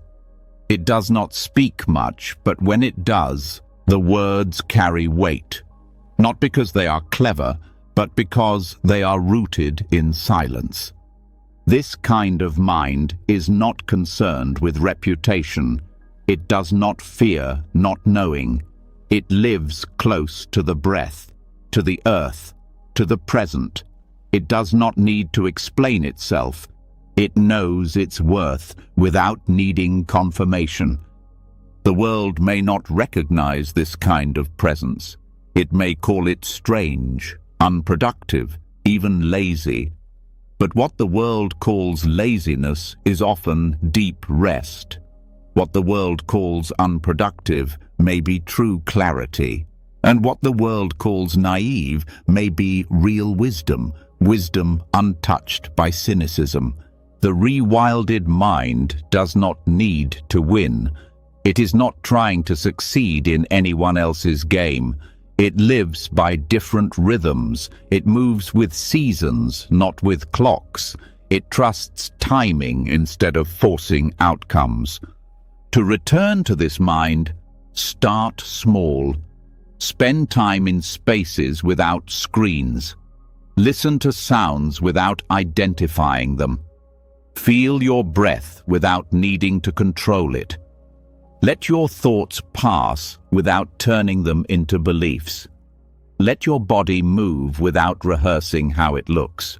This is how you return, by allowing space for what has always known how to be. Over time, the conditioned reactions lose power.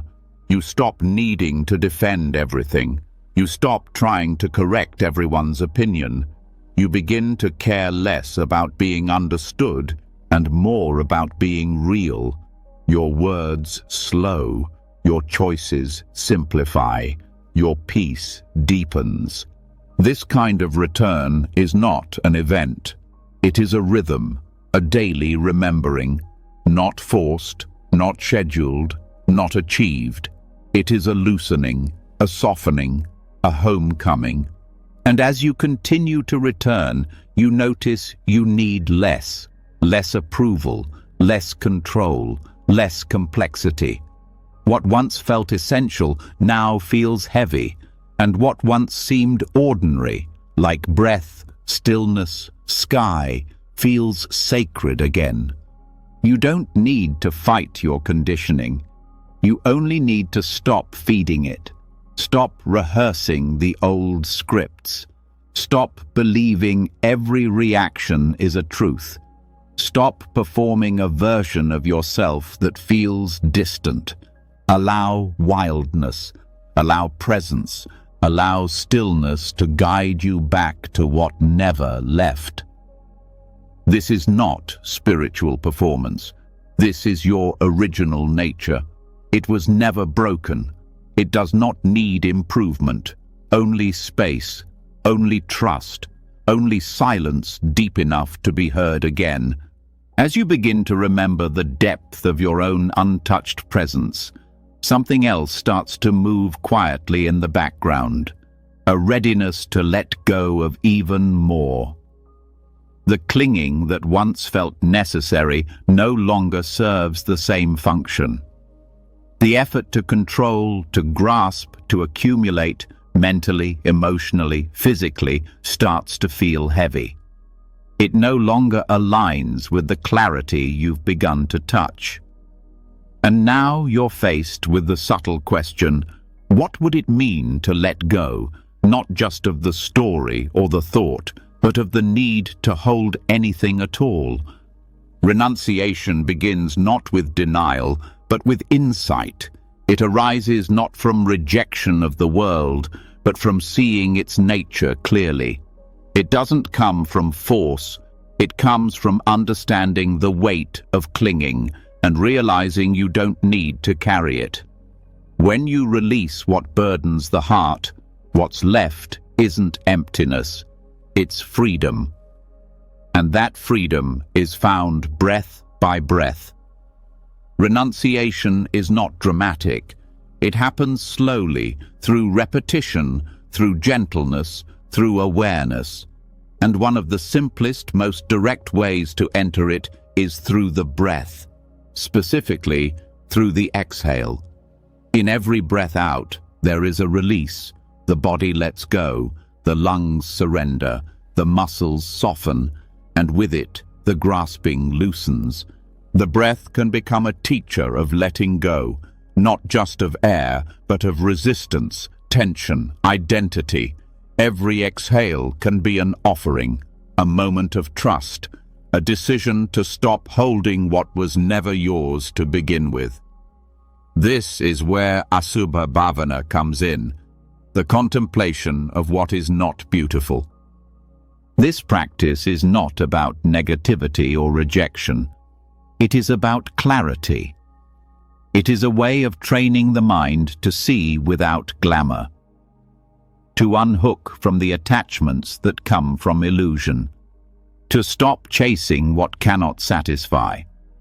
When you contemplate the body, not as something to be desired, but as something impermanent, fragile, constantly changing, you begin to see how much of your clinging was based on misunderstanding. This isn't about shame, it's about realism. It's about seeing things as they are, not better or worse, just clearer. The body ages, sensations pass, pleasures fade. And when this is understood deeply, the grasping begins to fall away naturally. You no longer chase what you know cannot last. You no longer depend on what shifts for your sense of peace. Breathing with this awareness becomes a sacred act. Each inhale brings you into presence. Each exhale carries away what's no longer needed. You do not have to force renunciation. You breathe it. You trust that what releases with the breath was meant to leave, that you are not made smaller by letting go, but lighter. And this breath-based renunciation is not limited to material things. It applies to ideas, expectations, attachments to identity. You can breathe out the need to be right, the pressure to be liked, the fear of being misunderstood. Each one is a weight, and the breath knows how to set them down. You begin to live differently when renunciation becomes embodied. You speak less from defense. You act less from impulse. You move with more space around every decision. Not because you've given up, but because you've seen what matters. You've seen what lasts. And it's not the thing you clung to. It's the clarity that came when you stopped. Renunciation also brings gentleness, not because it softens truth, but because it removes urgency. You no longer have to get what you want to be at peace. You no longer panic at delay or loss. You start to notice that joy lives not in acquiring, but in releasing, not in controlling outcomes, but in meeting what is. Asubha Bhavana teaches you to stop seeing only the polished surface. It invites you to look deeper, not with judgment, but with honesty. When you reflect on the body as a process rather than an object, you stop being seduced by temporary satisfaction. You see the unfolding, the aging, the fragility. You stop expecting it to bring permanent happiness.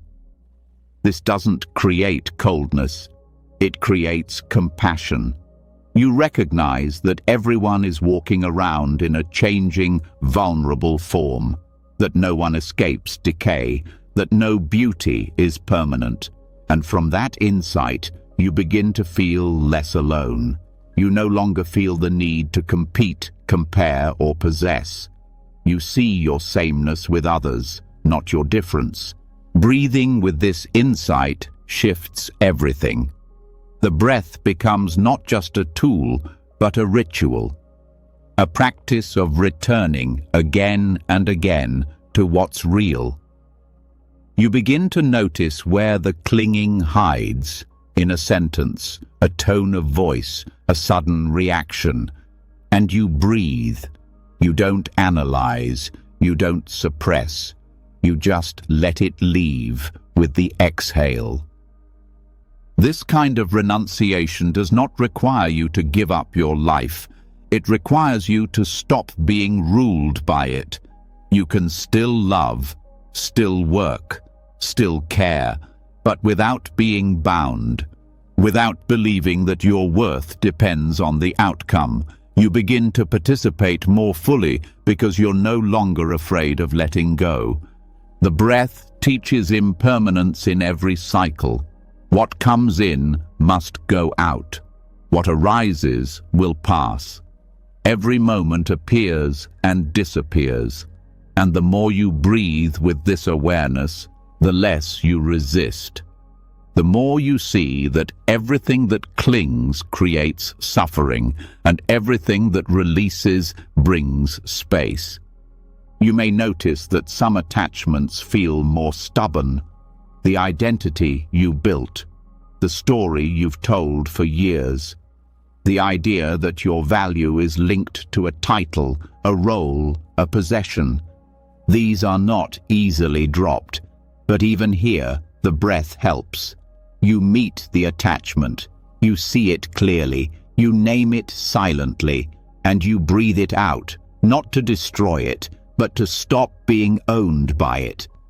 Over time, the inner space grows. Not a hollow emptiness, but a deep stillness. The kind of space where peace lives not as a reward, but as your natural state. Not because everything is perfect, but because you've stopped expecting perfection. Renunciation leads to clarity. It makes room for presence. When you're not filled with craving, you can see, you can respond, you can feel joy without needing it to last. You can feel pain without needing it to mean something is wrong. You are no longer pulled by every desire, no longer pushed by every fear. You begin to live in the center of your own being, not clinging, not resisting. And in that center, the breath continues. In, out, rise, fall, holding nothing, releasing everything. You don't need to force detachment. You just stop feeding attachment. You stop rehearsing what hurts. You stop insisting that things stay the same. You stop chasing the feeling you lost or the outcome you want. You meet what is here. You breathe with it. You let it pass, and you trust that what remains is enough. This is the breath of renunciation, Not cold, not empty, but deeply alive. It is not escape. It is arrival. Not into something better, but into something real. You no longer hold your life. You let it move through you. You no longer carry the weight. You let it rest. This is not abandonment. This is care. Breathing, releasing, returning, again and again, until what remains is light. Simple. Unbound. Enough. When the breath teaches you to release, not just with the lungs, but with the heart, something else becomes visible. The space grows quieter, lighter. You begin to feel how much of your inner tension came from protecting something you couldn't name, a sense of self you've been trying to preserve, a version of you crafted over time by habit, by memory, by praise and pain, and suddenly you see it. The fear of letting go wasn't about what you had. It was about who you believed you were without it. Now, the invitation becomes even deeper. Not just to release your grip on things, emotions, or roles, but to release the belief in a fixed self altogether. This is the heart of the teaching on anatta, non-self. It doesn't mean you don't exist. It doesn't mean you are nothing. It means the you you've been clinging to isn't as solid as it seems. What you call your identity is more like a pattern, more like a reflection. It changes depending on where you are, who you're with, what mood you're in, sometimes strong, sometimes unsure, sometimes kind, sometimes closed. And still, you try to build something stable out of it, something permanent, something that won't change, but it always does. The thoughts shift, the preferences shift, even your memories shift. What remains constant isn't the content, it's the awareness behind it, the quiet observer that notices each passing moment but doesn't cling to any of them as final. When you begin to rest in this knowing, a profound peace begins to emerge. Not because everything makes sense, but because you've stopped needing a permanent identity to feel safe. The power of insignificance lies here, not in becoming smaller, but in realizing you don't have to hold everything together. You don't have to define yourself endlessly. You don't have to protect a fragile image. You are allowed to change. You are allowed to not know who you are. You are allowed to stop performing certainty. This insight doesn't lead to apathy, it leads to freedom. When you stop identifying with every emotion, you feel them more clearly. When you stop attaching to every thought, you see them more honestly. When you stop clinging to a version of yourself, you move through life with more softness, more flexibility. You begin to experience life not as a self-centered project, but as a flowing process. Everything you think of as me is arising and passing, just like sensations, just like sound. There's no fixed point to defend, no solid core to protect. And that's not loss, that's relief. The illusion of a solid self is heavy. It's what makes you take everything personally, every word, every mistake, every look. You filter the world through a narrow identity and then feel crushed when something threatens it. But when you realize that the self is not fixed, everything softens. You no longer feel the need to be perfect. You no longer panic when you're misunderstood. You no longer suffer when someone doesn't see you the way you hoped. You understand that everyone is projecting, including you. Everyone is seeing through their own lens. And no single version of you is the whole truth, even the one in your own mind. This is not an excuse to avoid responsibility. On the contrary, when you stop trying to protect a false self, you become more accountable. You don't have to defend, you can respond. You can admit when you're wrong. You can change without shame, because you are not trapped in a fixed identity. Anatta does not mean absence of care. It means you care without ownership. You experience fully without clinging. You show up with your whole heart, knowing it doesn't need to be held in place by a permanent name. This is a different kind of strength. Not the kind built on self-importance, but the kind born from letting go of self-concern. You start to feel the quiet joy of being small, of not needing to stand out, of not having to prove anything. You begin to rest in your own being, not because it's unique, but because it's shared. You are not separate from others, not fundamentally. What divides us is often just the stories we protect. Without those stories, something opens. A kindness not bound by identity, a love that's not transactional, a presence that's not trying to be impressive. This is not erasure, it's return. Return to what's true before the labels, before the achievements, before the fears. Not emptiness in a hollow sense, emptiness in the way a clear sky is empty, vast, silent, holding everything. You see this even in the breath. It moves without needing to be named. It doesn't ask for identity. It comes, it goes, and still you are here. Awareness doesn't depend on self. It simply knows. And that knowing is where your peace lives, not in who you think you are, but in the spaciousness of not needing to be anyone at all. This is not an idea to understand with the mind. It is something you begin to sense the more you let go, the more you pause when the urge to define arises, the more you notice how temporary everything truly is. Even this, even now. And in that recognition, you don't collapse. You rise, not as a stronger self, but as freedom itself.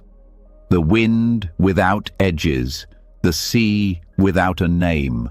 The presence that sees everything, needs nothing, and simply flows.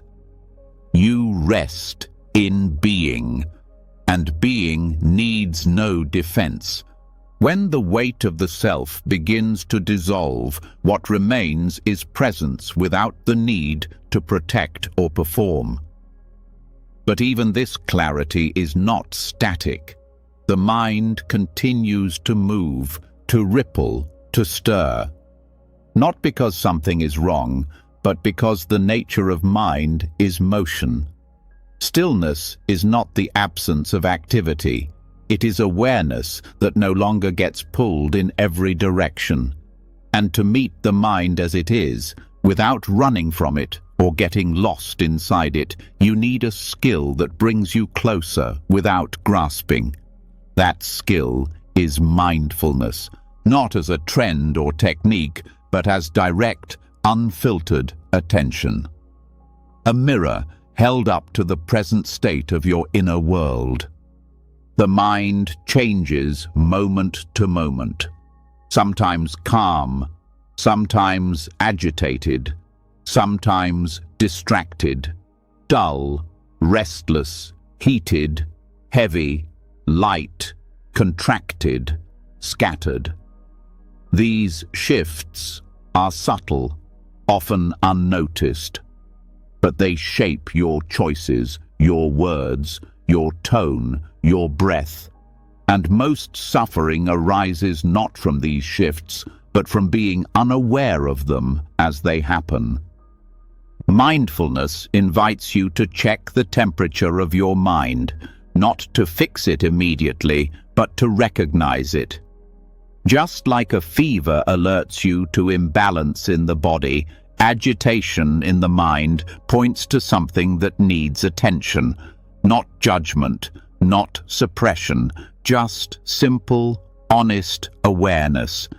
This awareness is vipassana, not just concentration, but insight. The ability to observe clearly what is happening as it happens without becoming it. You begin by sitting, breathing, not to relax, but to see. You close the eyes not to shut out the world, but to tune into what the inner world is doing. And you watch, not in search of perfection, just in search of truth. The thoughts come. You notice. The emotion stirs. You feel. The restlessness builds. You observe. The boredom whispers. You stay. This staying is what softens the storm. Not control, not force. Presence. You learn to track the heat of the mind. When it is burning with urgency, driven by craving, caught in loops, you sense the tension in the jaw, the breath, the chest, and instead of tightening around it, you breathe with it, you open to it, and the heat, no longer fueled by resistance, begins to cool. You also notice dullness when the mind fogs, grows heavy, unfocused. This too is a temperature. Not wrong, just worth noticing. You don't fight it. You bring light to it, gentle interest. You ask, where is the breath now? What sensation is present? You return again and again, not with effort, but with curiosity. Some moments, the mind will feel like a swarm, thoughts buzzing in every direction. Vipassana doesn't chase them. It steps back. It recognizes the movement without stepping into it. It sees the mind as a stream, not as the self. And in seeing, something changes. Not the content of thought, but your relationship to it. You are no longer inside the chaos. You are the one watching it pass. This doesn't stop the movement, but it removes the suffering born from identification. You don't need to calm the mind to be mindful. You need only to know its state, to see agitation when it's there, to see peace when it arises, to see distraction when it pulls, and to meet each one with the same quality, open awareness. This is what it means to take the temperature, not just once, but continuously, like tending a fire, noticing when it grows too hot, when it's fading, when it needs air, when it needs space. Mindfulness brings balance, not by force, but by attention. When the mind is burning, you bring coolness through presence. When it is dull, you bring sharpness through inquiry. When it is restless, you bring steadiness through stillness. Each mind state has its own texture.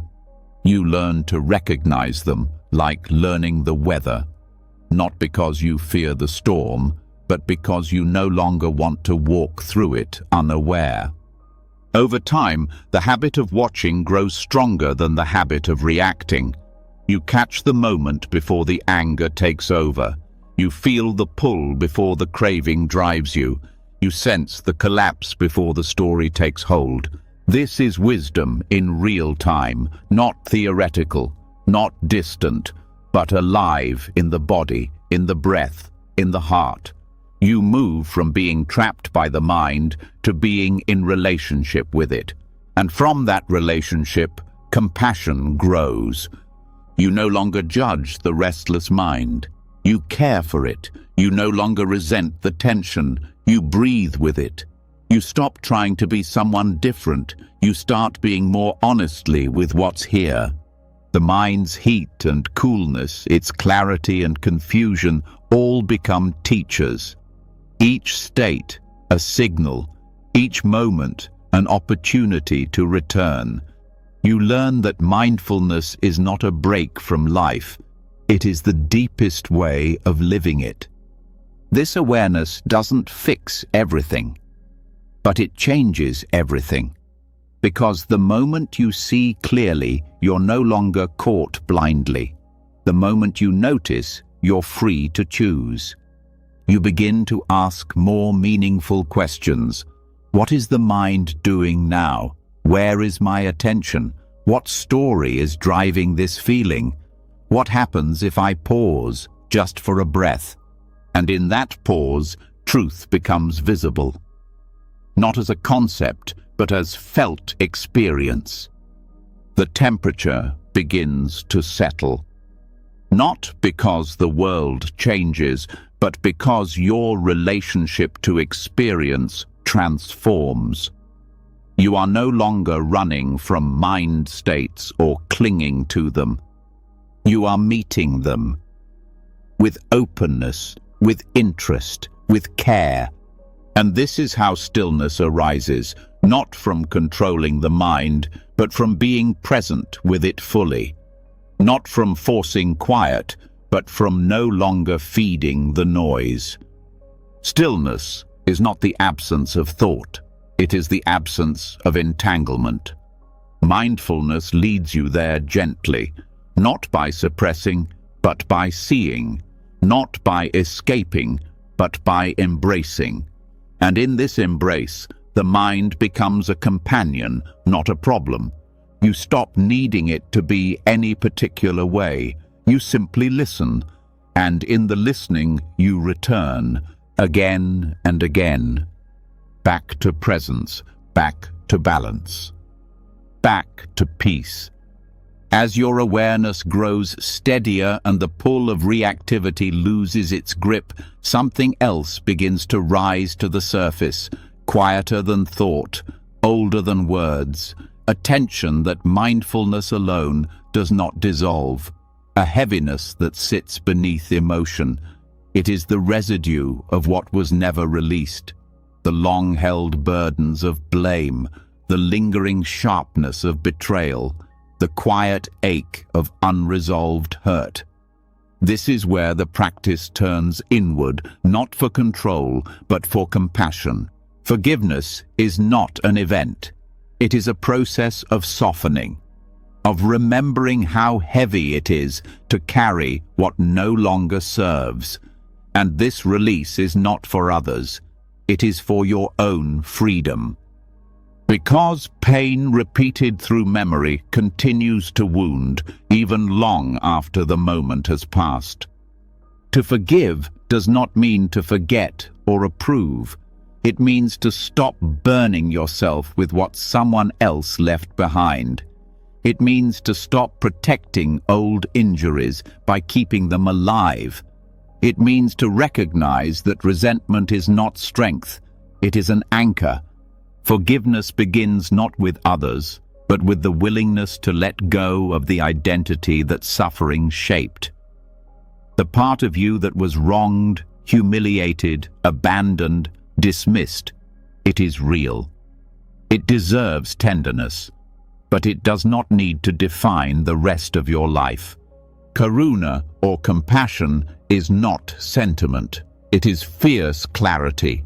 It sees the pain and chooses not to amplify it. It sees the story and chooses not to feed it. It turns toward the wound not to fix, but to offer presence. The pain wants to be seen, not protected, not repeated. Metta, or loving kindness, becomes the balm. It is not earned, it is offered. You do not give it because someone deserves it. You give it because your heart knows the cost of withholding it. When you hold bitterness, it is your peace that contracts. When you hold love, it is your breath that deepens. Before sleep, this becomes a sacred opportunity to sit quietly and reflect on where the mind still grips, to ask, who am I still blaming? What memory still stings? What thought keeps reopening a wound that wants to close? You do not need to rush to forgive. You only need to notice where you're still hurting, where you flinch when a name appears in your mind, where you tighten when the past knocks again. And then you begin the practice. Breathing slowly, you bring to mind that person, that moment, that self, not to relive, but to re-meet.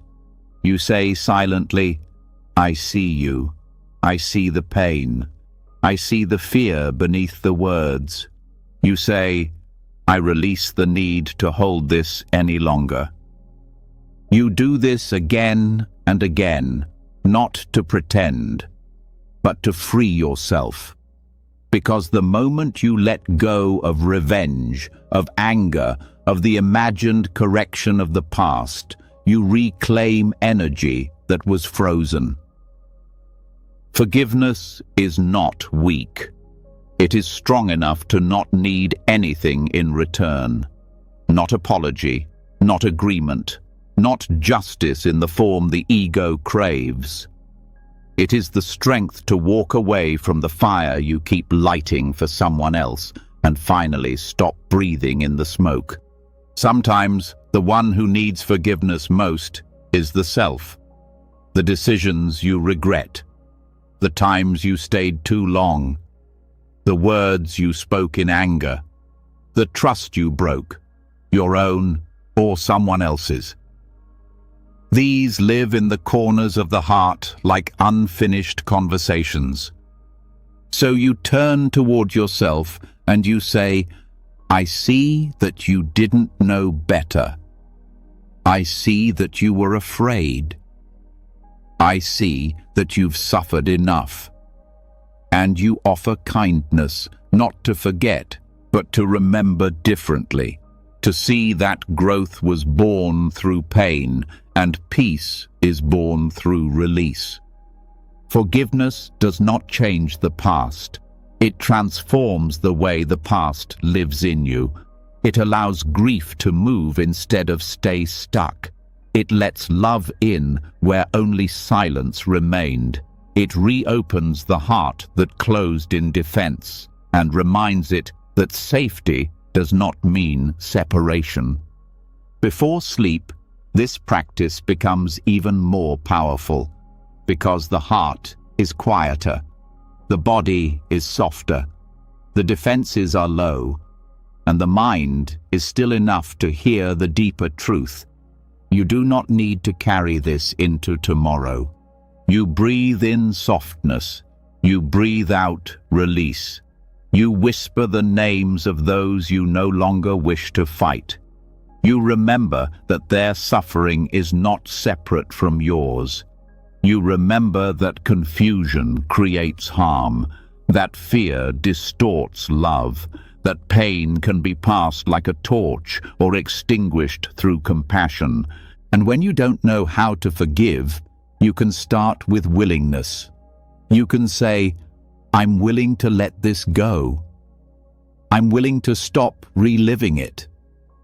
I'm willing to find peace, even if I don't know how yet." Willingness is the doorway. Practice walks you through it.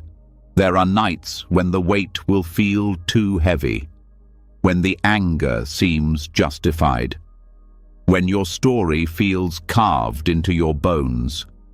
On those nights, you don't need to force it. You only need to breathe, to feel, to not turn away. Forgiveness doesn't always feel graceful. Sometimes it begins in silence, in breath, in the absence of another retelling. Forgiveness is not a transaction. It is an act of presence. You stop waiting for the other person to change. You stop hoping the past will fix itself. You choose peace over pride. You choose rest over rightness. You choose healing over the illusion of control. And with each choice, something shifts. Not loudly, not quickly, but deeply. You begin to feel space where there was tightness, You begin to notice that the story no longer stings. You begin to trust that love is not erased by pain, only hidden by it. Karuna gives you the eyes to see the humanity in others. Metta gives you the heart to hold that vision steady. Together, they form the foundation of release. As you lie down, you can offer this final reflection. May I forgive. May I be forgiven. May we all know peace. These are not just wishes. They are directions. They are acts of devotion. They are reminders that every heart aches, every person struggles, and no one escapes the confusion of this world. You don't forgive because it's easy. You forgive because not forgiving is harder. Because carrying pain for years becomes a weight you were never meant to bear. Because life is too short to rehearse harm, too sacred to store bitterness. Forgiveness is not a destination, it is a returning to softness, to breath, to freedom. You rest in the heart's quiet knowing. The release was never for them, it was always for you, and now you are free to sleep, to let your mind settle, to let your heart exhale, to let the night hold what no longer belongs in your hands. Peace comes when you stop holding on. And now it's time to let go. After forgiveness softens the weight of what you once carried, the heart becomes a quieter place. You no longer feel the need to replay old wounds, and you stop searching for new ones to protect yourself from. But with this stillness comes a new kind of clarity, the ability to notice how often your emotional world swings without warning. Joy turns quickly into fear. Contentment collapses into craving. One comment lifts your mood, another crushes it. And even without loud drama, there is a kind of chaos in this swinging, a hidden exhaustion from always feeling too much or too little. This is where the next unfolding begins.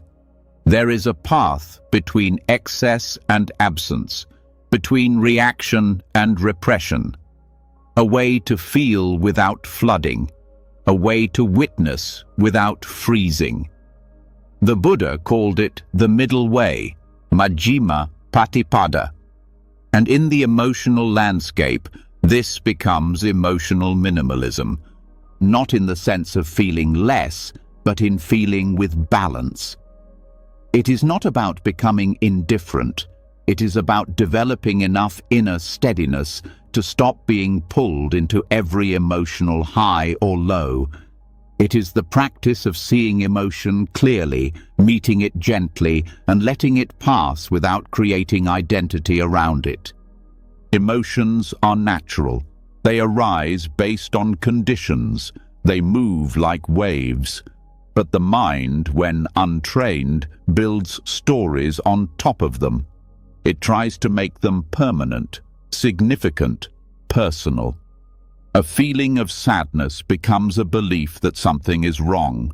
A moment of anger becomes a reason to lash out. A flicker of desire turns into clinging.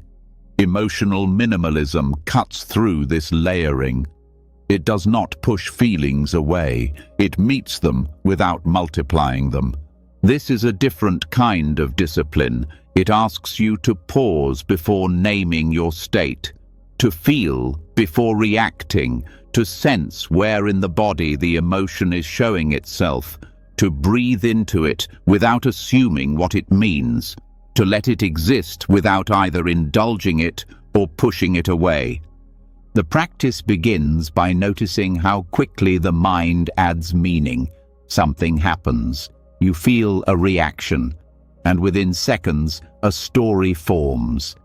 They always treat me this way. This shouldn't be happening. I can't handle this. Emotional minimalism interrupts this sequence. It allows you to feel the sensation without turning it into a personal crisis. You begin to see that the emotion is not the problem. It's the extra story, the clinging, the judgment that creates the suffering. When you strip that away, the raw emotion is often simple. A tightness in the chest, a warmth in the belly, a rush of energy through the limbs, temporary, movable, human. This is not spiritual bypassing. It is full contact without drama. You allow what arises.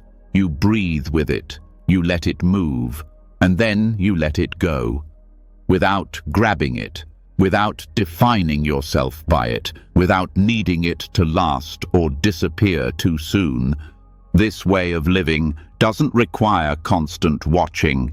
It becomes intuitive. You sense when an emotion is beginning to take over. You feel the tension of identification, and you return to breath, to body, to present moment awareness.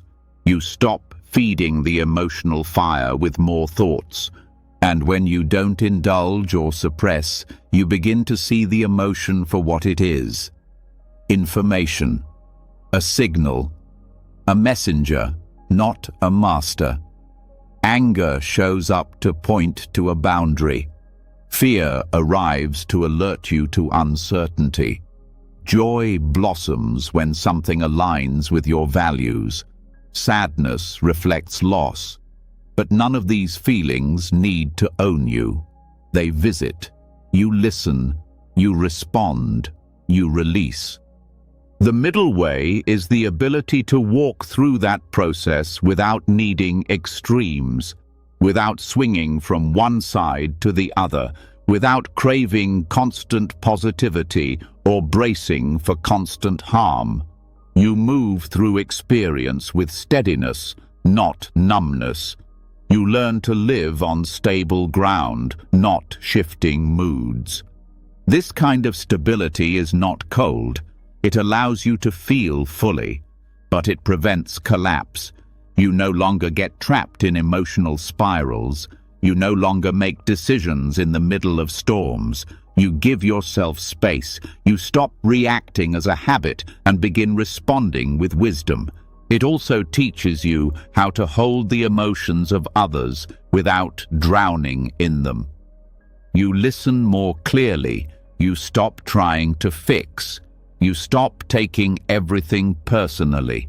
You hold space with presence and boundaries, compassion without absorption. Over time, emotional minimalism becomes a way of being. You carry less internal clutter. You stop rehearsing arguments that never happened. You stop inventing futures built from old pain. You stop picking at wounds just to feel something.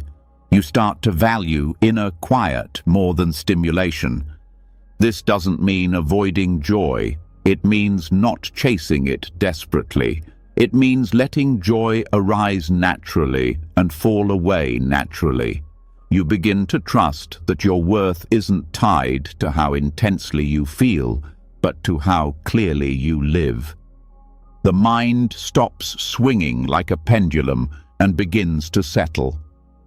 The nervous system learns that not every emotion is an emergency. You stop fearing sadness. You stop clinging to excitement. You learn that contentment is enough.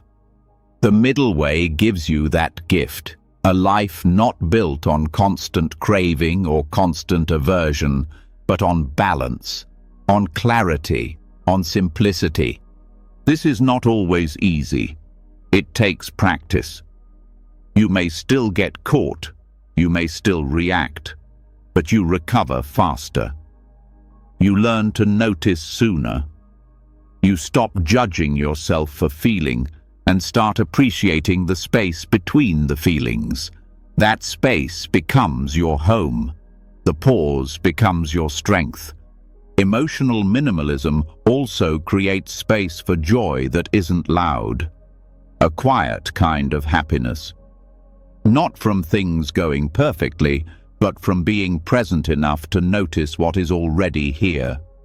A bird singing, a breath softening, a moment of rest. These small things become rich when you stop needing drama to feel alive. This practice also reveals the subtle ways you seek discomfort, out of habit, out of identity, out of resistance to peace.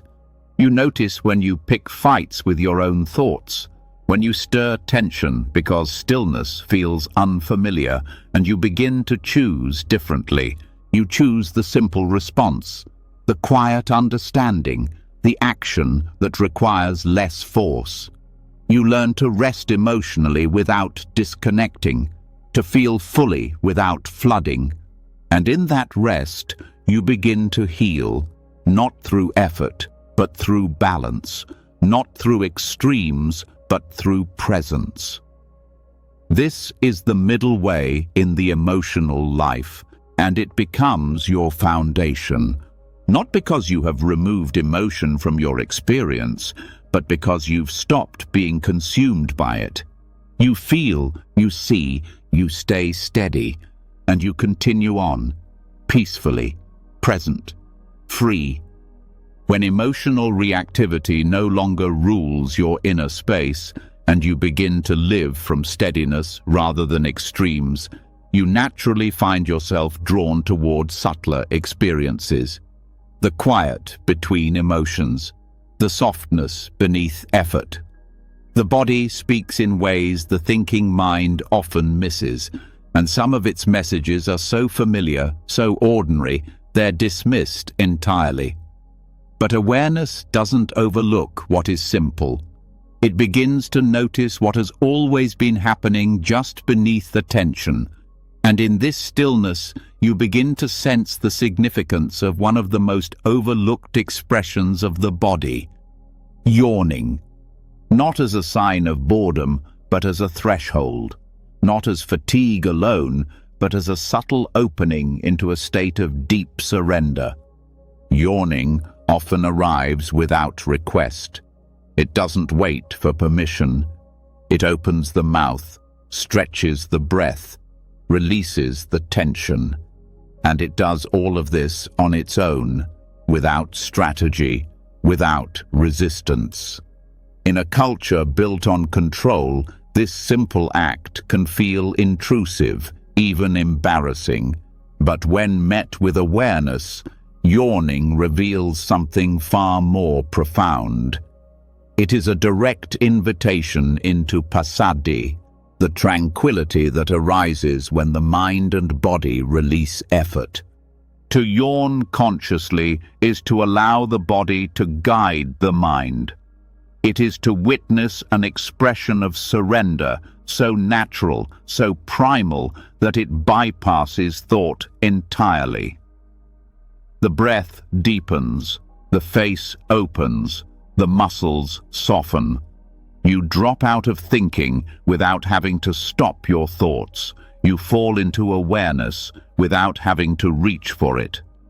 Most people don't think of yawning as part of spiritual practice, but practice doesn't mean performance, it means presence. And yawning is a pure expression of presence reclaiming itself. It cannot be faked without losing its power. When it comes on its own, it is honest, raw, and total. If you begin to observe the yawn instead of brushing past it, something shifts. You notice how the breath expands beyond the habitual. You feel the ribs move in a fuller way. The face relaxes, the eyes water.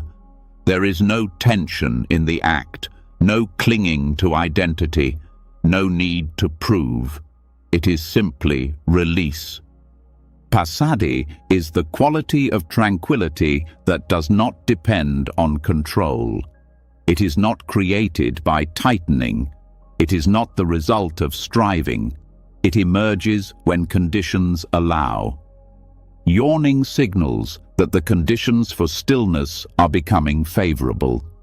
The nervous system is beginning to downshift. The vigilance is fading, the grip is loosening, and when you allow it, really allow it, you step through an invisible door, into the parasympathetic rhythm, into presence that holds no agenda, into the simplicity of awareness that does not need to do anything but be. Yawning can be the body's way of saying, it's safe now, safe to let go, safe to soften, safe to rest, and not just rest in sleep, but in awareness. Because when effort falls away, the watcher becomes clearer, the space between doing becomes available. This practice is not about inducing yawns artificially. It's about recognizing them when they arise, feeling them fully, not stifling them, not rushing past, but pausing and entering them, being with the whole experience, from the first stretch of the jaw to the quiet that follows. Each yawn becomes a mini-teacher, a moment that says, this is what surrender feels like. This is how tension leaves. This is what soft awareness looks like in the body. Over time, you may begin to see patterns. Yawning happens more when you're letting go of trying, when you stop solving, when you stop analyzing, when you drop the inner effort and just rest in being. It arrives in meditation, in slow breathing, after emotional release. It punctuates moments of returning. Yawning is not passive. It is active release. The nervous system doesn't need permission. It doesn't need instruction. It simply does what it knows to do when given space. And that's what makes this practice powerful. It's not something you add. It's something you stop resisting. When you meet yawning with mindfulness, you begin to appreciate the wisdom of the body. You see that awakening doesn't always come through stillness alone or intensity. Sometimes it arrives through the softest of gestures, the unconscious exhale, the uncontrollable stretch, the small moment where the body resets itself. And after the yawn passes, don't rush, don't immediately move, just feel what has shifted. Sense the stillness that remains. Notice the openness, the quiet. Let yourself rest in that pocket of peace before thought resumes. This is how awareness becomes effortless, not because you forced it to happen, but because you stopped getting in its way.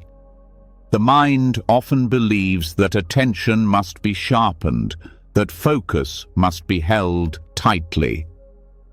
But yawning reveals another path. It shows that alertness can be soft, that awareness can be wide, that presence can be open, slow, and completely natural. There is no tension in yawning, no contraction, no grasping. This teaches the mind how to follow the body's lead, how to open gently, how to release identity without trying to. And in that space, the practice deepens. You don't arrive at peace. You dissolve into it. You don't construct stillness. You fall into what was already there. Each yawn can remind you the door is already open. The body knows how to walk through it. When you live with this sensitivity, even the simplest signals take on meaning. You no longer need to wait for breakthrough moments. You begin to find teachings in the pauses, in the letting go, in the involuntary acts that remind you you are not just your thinking mind. The body is always practicing. The breath is always teaching. Awareness is always available. Yawning shows the moment when all of that lines up and becomes visible, without effort, without seeking, without struggle. And the more you trust it, the more you realize that effortlessness doesn't mean disengaged. It means flowing. It means in tune. It means aware without being tense, alive without being agitated. That is passaddhi. Tranquility rooted not in withdrawal, but in harmony.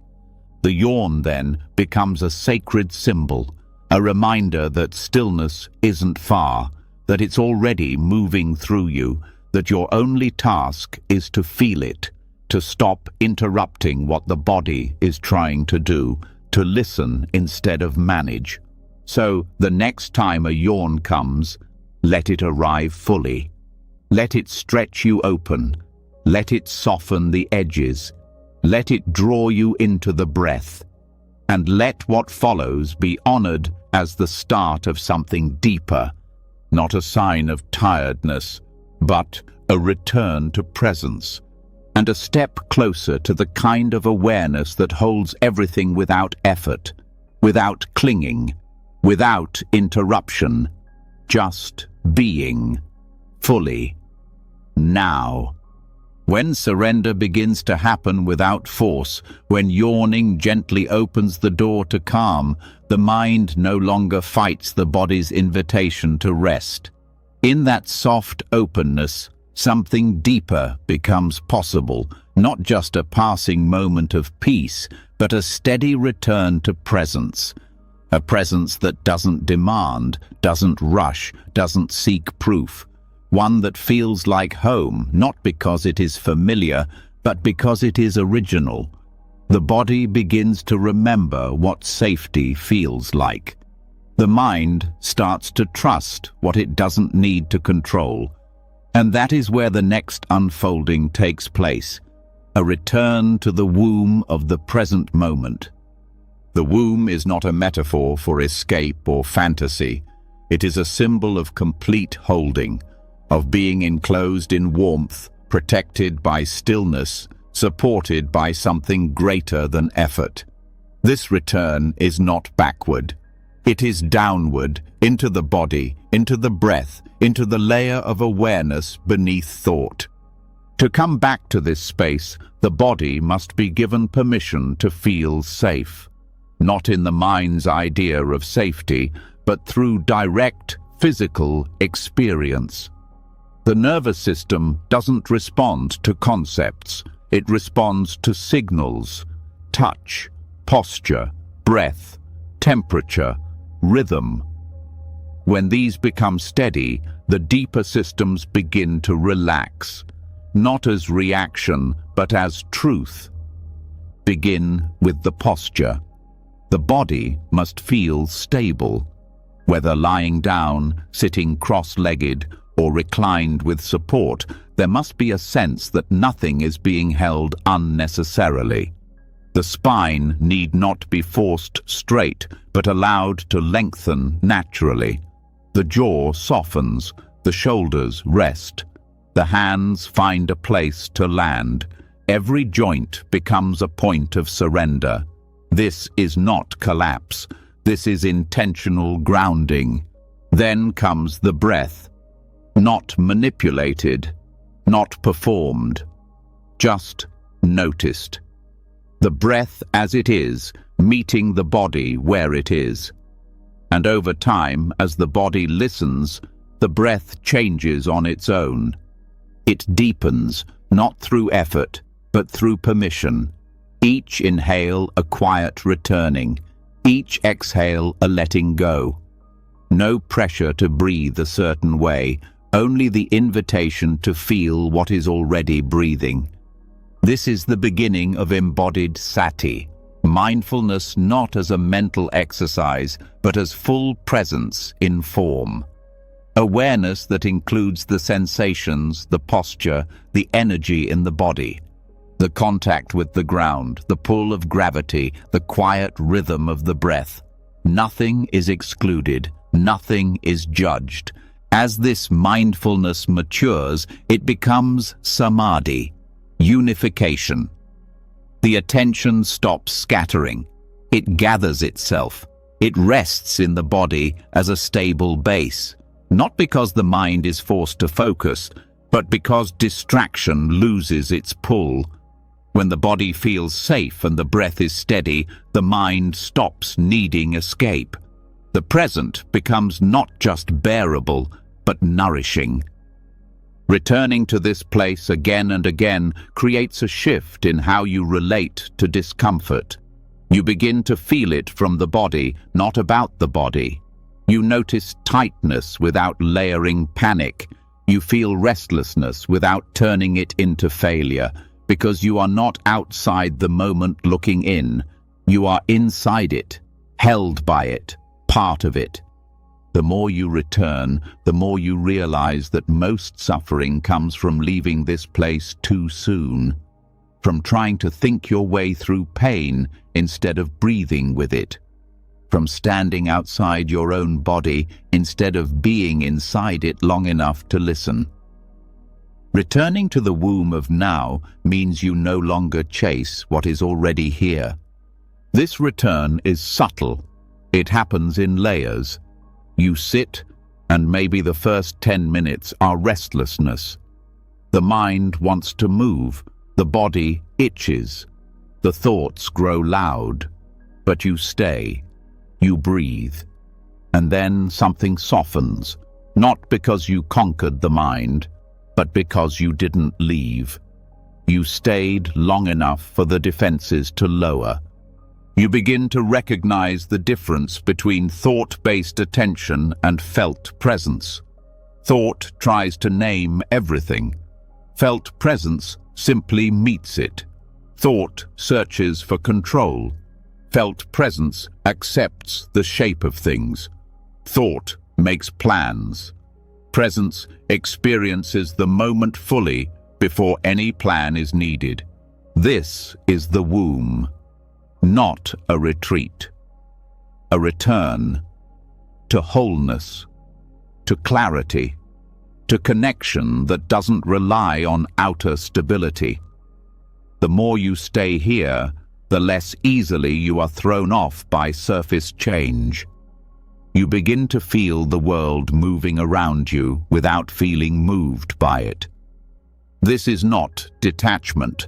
It is deep involvement with reality, without resistance. The body remains soft. The breath remains steady. The mind rests in awareness, not because it was forced, but because it found something more trustworthy than thought: presence. This presence doesn't fix everything. It doesn't erase hardship. But it gives you a place to return when everything outside begins to fracture. It becomes the constant in a life that cannot offer guarantees. And when you live from that center, everything changes, not because life becomes easier, but because you are no longer divided. You don't need to escape the moment. You don't need to improve it, to rest in it. You simply need to allow it to be as it is. And when you do, the body relaxes, the breath deepens, the mind slows, and you remember what it feels like to be whole without trying. This kind of return is not always easy. You will forget. You will resist. You will find yourself reaching for distractions again. But each time you notice, you have another chance to come back. And each return builds trust. The kind of trust that doesn't depend on results. The kind of trust that remembers where home is, even when lost. You start to live differently. You stop needing to prove your worth. You stop needing to be somewhere else. You stop needing every moment to be pleasant. You begin to value the simple feeling of being rooted. Breathing with what is, resting in enough. And you realize that this womb, the present moment, is not far. It is never gone. It doesn't wait for silence or success or stillness outside. It waits for your willingness to stop, to notice, to return. You do not have to go back in time. You only have to go back into yourself, back into the breath, back into the body, back into now. And here, everything begins again, fresh, clear, whole. As you rest more deeply in the body's quiet wisdom, returning again and again to the safety of the present moment, you begin to notice a shift in rhythm. The mind is not pulling as much. The breath is softer. The nervous system feels less defensive, more open. From this space of grounded awareness, something subtle begins to stir. Not a thought, not an intention, but a vibration, an impulse not to speak, but to sound, not to explain, but to hum. And in this simple act of vibration, the body opens another doorway, one that leads inward through resonance, not reasoning. Humming is often overlooked because it seems too simple, too ordinary. But it carries ancient intelligence. Both in physiology and in spiritual practice, it holds the power to connect the body and the mind, to regulate the nervous system, and to tune awareness toward stillness. At the center of this process is the vagus nerve, a long branching network that touches the heart, lungs, throat, diaphragm, digestive system. It is the communication line between brain and body, between thought and sensation. And when it is activated in gentle ways, the entire system begins to shift into calm. This isn't theory, it is felt directly. Humming is one of the most natural ways to stimulate this nerve, not through force, but through steady sound. When you hum with presence, the vibration passes through the vocal cords, down the throat, into the chest, into the belly. It tells the nervous system there is no danger here. It reminds the heart to slow, the breath to deepen, the muscles to release. The body listens to vibration more quickly than to thought. Words might not reach where sound can go. That is why mantra, especially when vocalized, has remained a part of spiritual practice for thousands of years. Not because of the language itself, but because of the frequency it carries. The mind may not understand every syllable, but the body feels its effect. When you hum a sacred sound like Om or Namo Amitabha, you are not performing a ritual. You are aligning your system. The tone guides your focus inward.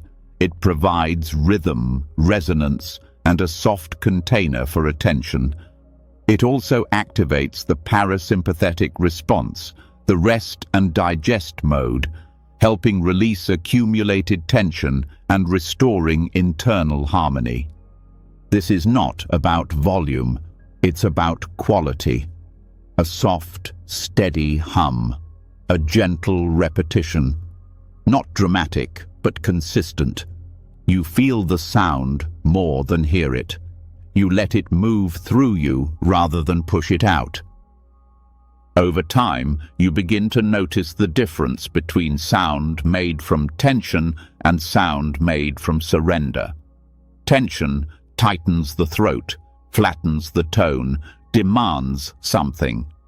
Surrender allows the sound to rise naturally, to flow through the breath, to vibrate the body from within.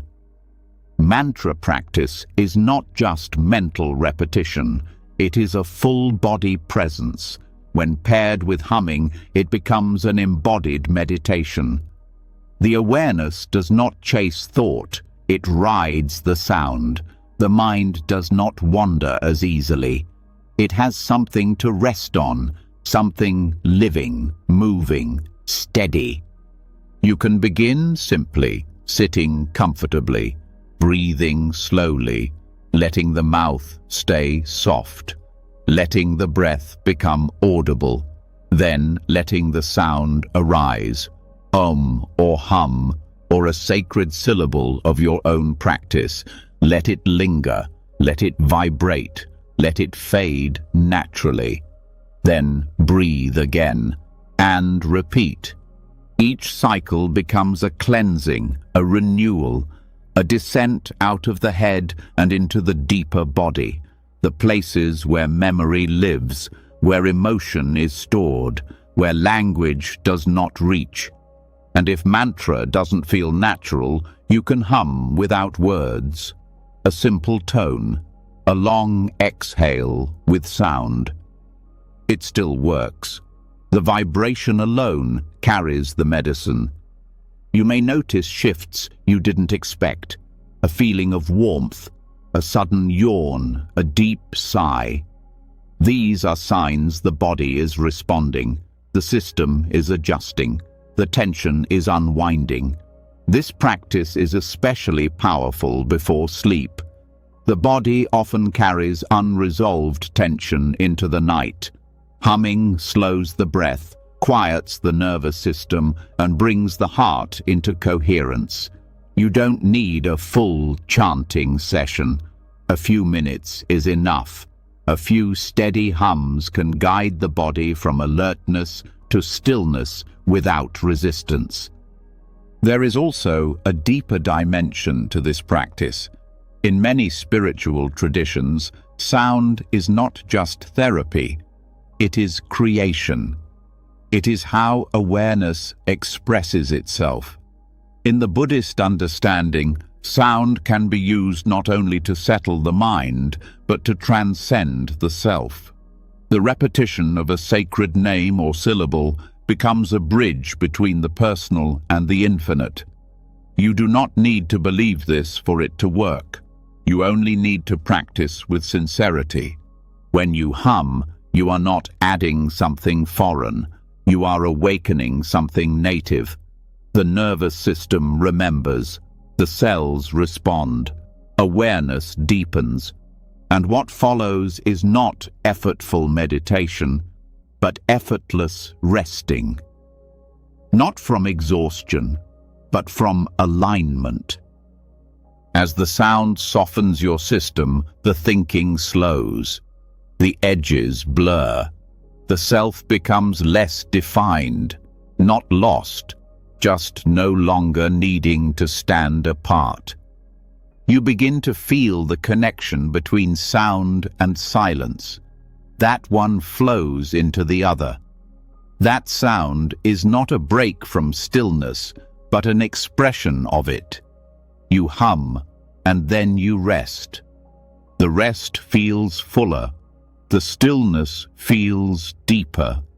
And so the sound becomes the key, the entry point, the reminder. You don't need to push. You only need to vibrate gently, listen inwardly, and let the body do what it already knows.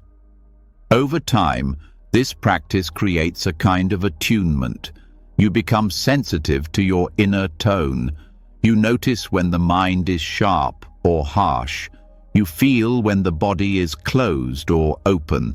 You adjust, not with thought, but with breath, with sound, with presence.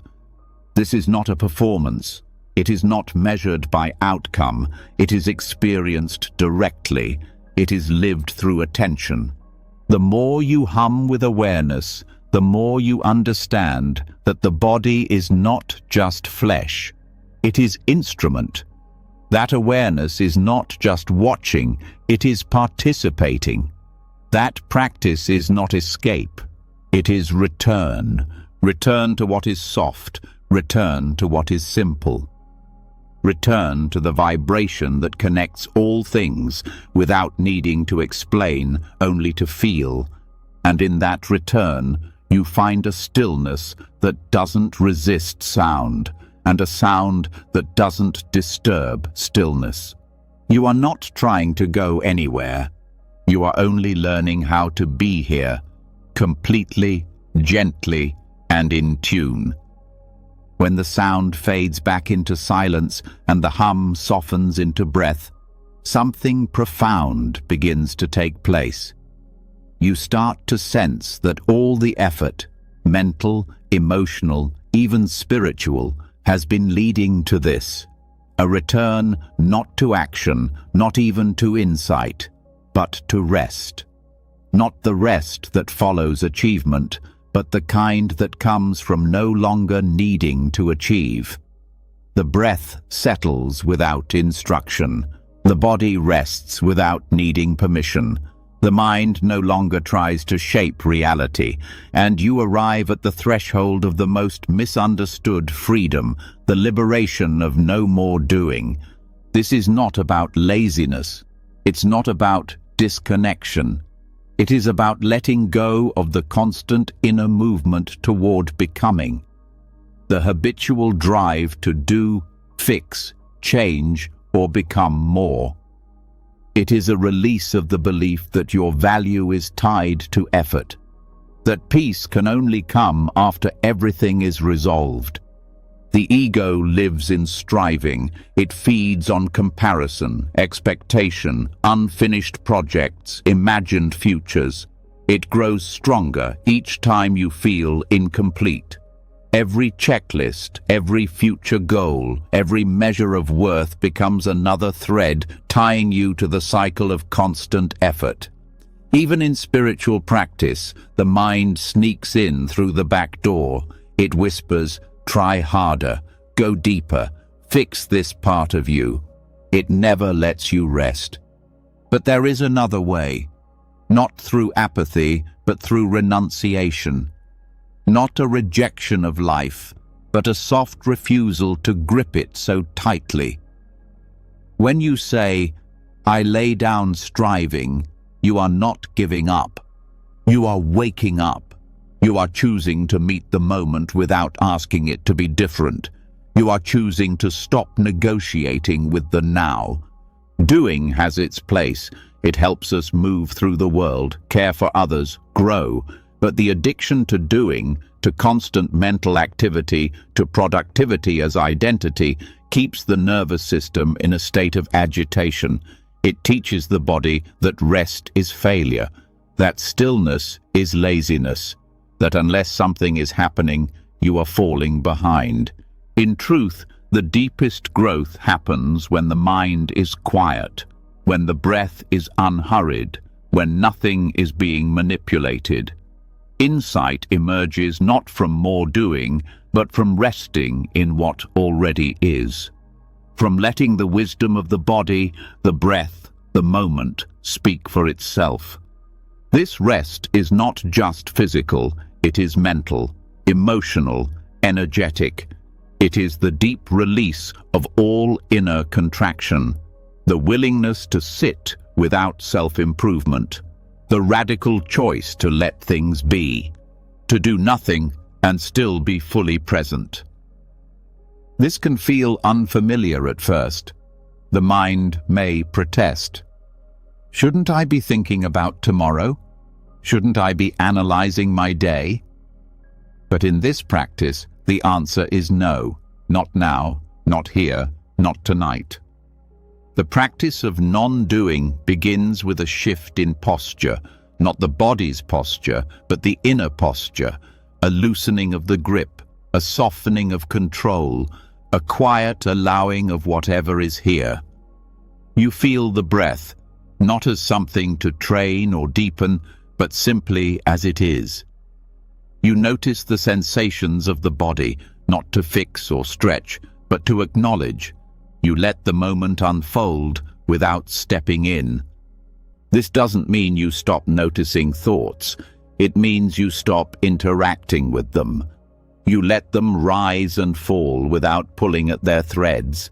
You let go of the question, "What should I do next?" Because there is no next. There is only this, and in this you begin to feel what effort has hidden, your natural state of awareness. Not sleepy, not spaced out, but alert and undemanding, restful and whole, aware without needing a task. You may find that this kind of rest brings emotion. The tension of years may rise in your chest. You may feel grief for how long you've pushed, how little space you've given yourself to simply be. Let it come. Let the tears fall if they need to. They are part of the release. They are part of the body remembering how to stop performing. The world may not validate this rest. It may praise the endless striving, the constant production, the identity built on doing.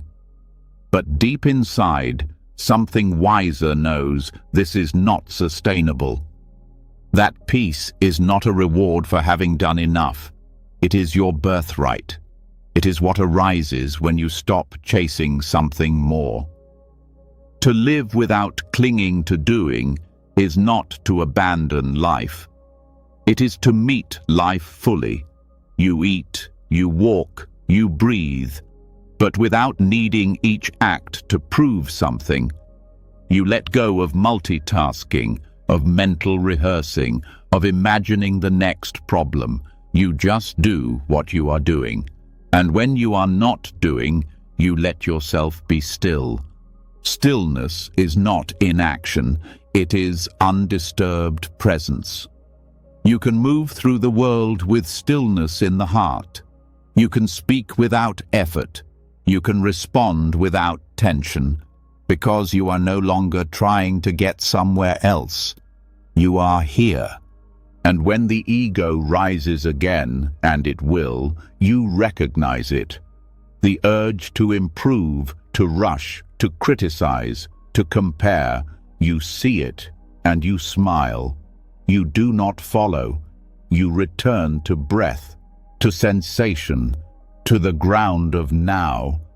Over time, this becomes a rhythm. You begin to trust the intelligence of rest. You feel how clarity arises on its own, how the body heals itself, how peace does not need to be chased. It only needs to be allowed. You begin to live more gently. You listen more fully. You stop interrupting silence. You stop demanding from the moment. And the mind, once filled with plans and questions, learns a new phrase. I do not need to do anything right now. These words become sacred, a mantra not of withdrawal, but of wisdom, not of giving up, but of giving in to the quiet truth that you are enough without the performance. Let that be your last thought before sleep, not a plan for tomorrow, not a review of today, just the soft, clear offering. I lay down, striving. I release the grip. I rest in what already is. And in that rest, I return to myself, not as a task to complete, but as a presence that never needed to be earned. When you stop striving and begin to rest in simple being, the surface finally quiets. There is no more pressure to figure things out, no more movement toward the next task, no more urgency to achieve anything. In that stillness, a different kind of awareness begins to rise, one that is not focused on what must change, but on what has already been given. The mind begins to open like a window, not to the future, but to what came before. And through that opening, something warm returns, not as thought, but as remembrance. This is the doorway to recollection. In the teachings of Anusati, recollection is not sentimental daydreaming. It is a practice, a skill, a way of reconnecting to inner truth through remembering what nourished the heart.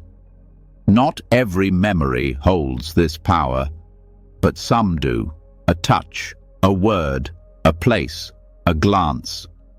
These are not just stored experiences, they are containers of presence.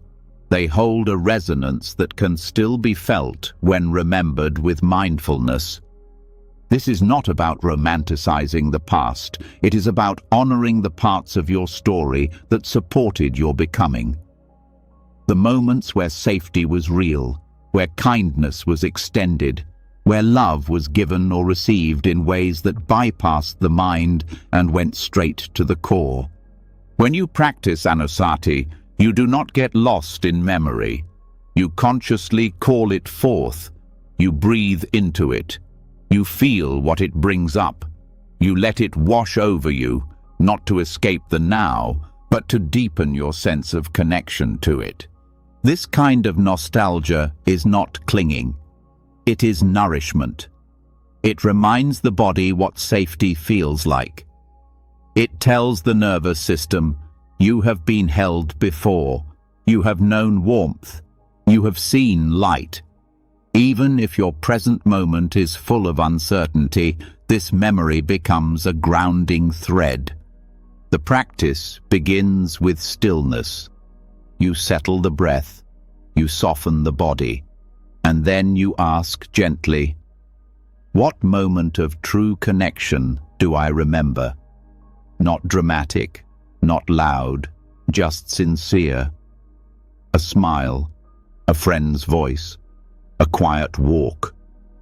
A time you felt whole, even if just for a second. You don't analyze it. You enter it. You let the feelings rise. Maybe tears come. Maybe a smile forms. Maybe your chest opens just a little. This is the energy of remembrance doing its work. You're not chasing the past. You're receiving its echo with presence.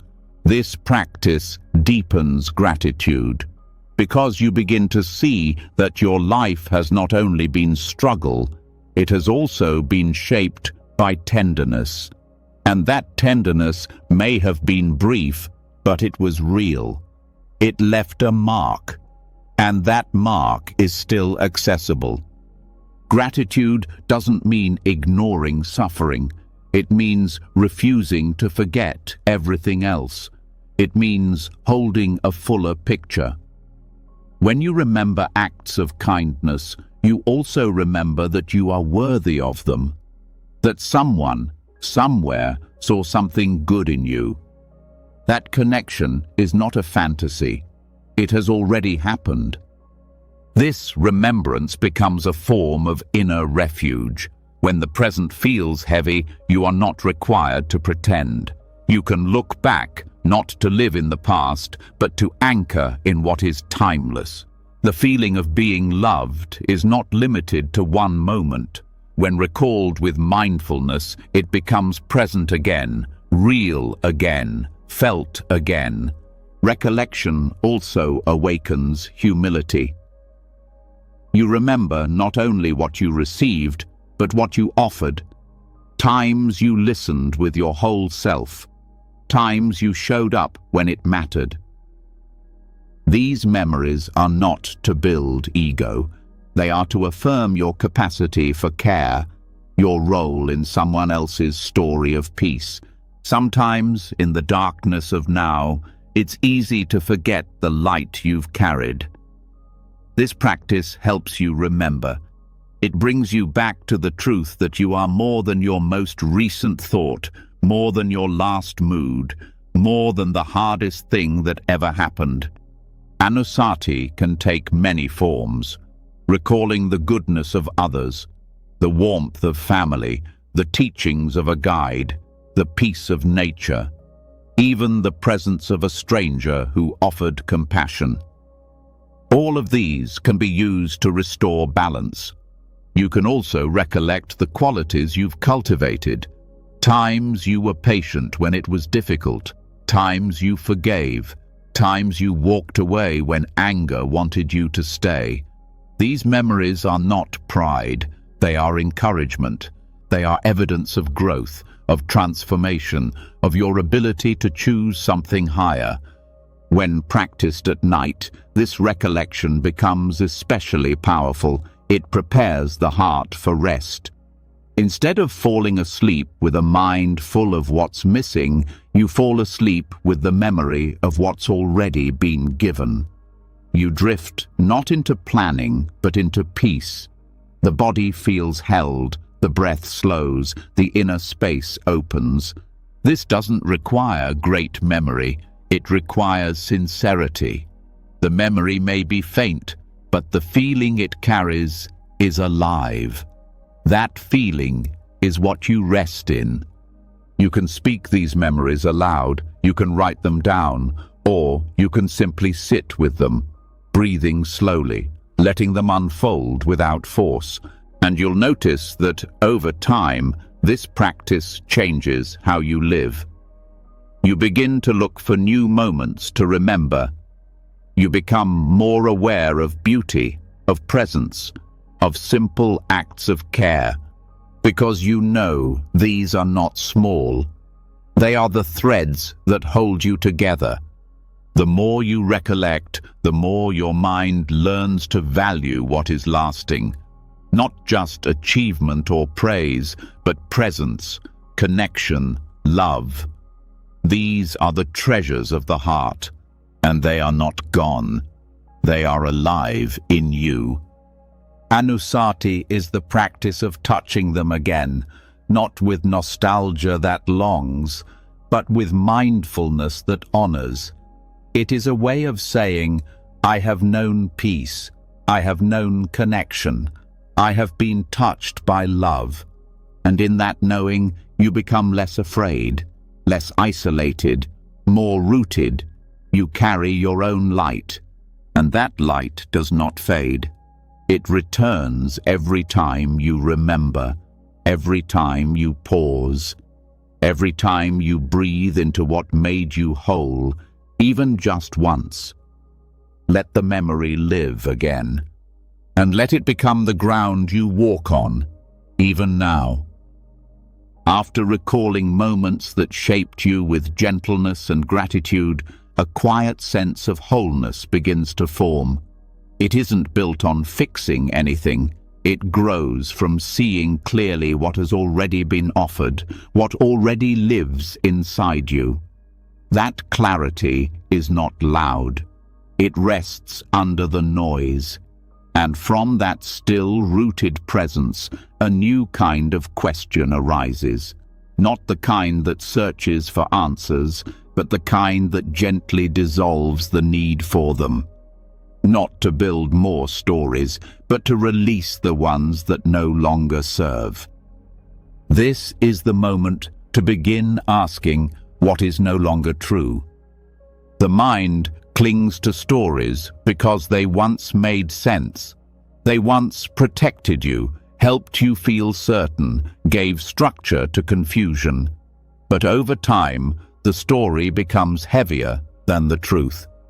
The belief begins to feel like a cage, and the self you were defending no longer fits who you have become. Asking what is no longer true is not about correcting yourself. It is about releasing what no longer needs to be carried. This is not ordinary inquiry. It is not a demand. It is a gentle question that meets you at the edge of your becoming. It lives in the same space as a koan, not to be solved, but to be held, lived with, let into your breath and your bones. You sit quietly. You ask the question. What is no longer true? You listen. You feel. You don't rush the answer. You don't force a response. The question works slowly, not to fill your mind, but to clear it. It loosens what has hardened. It softens what has been gripped too tightly. And in that softening, truth appears, not as a concept, but as release. Maybe it was once true that you had to please everyone to feel safe. Maybe it was once true that love had to be earned. Maybe it was once true that silence meant rejection. That vulnerability was danger. That strength meant never asking for help. But is it still true? You ask again, not from doubt, but from sincerity. You let the question echo inside the body. You feel where tension rises. You feel what contracts. And in that contact, you begin to see. The story still lives, but the truth has moved on. You are no longer who you were when you first believed it. The story stayed because it went unquestioned, not because it was still real. This practice is not about rejecting the past. It's about letting the present speak louder.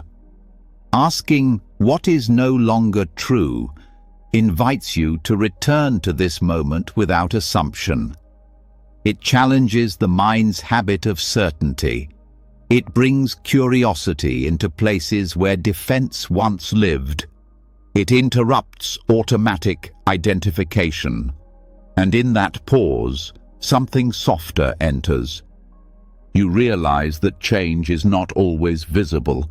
Sometimes it begins with no longer believing a thought that used to run your life, not because you argued with it, but because you finally saw through it.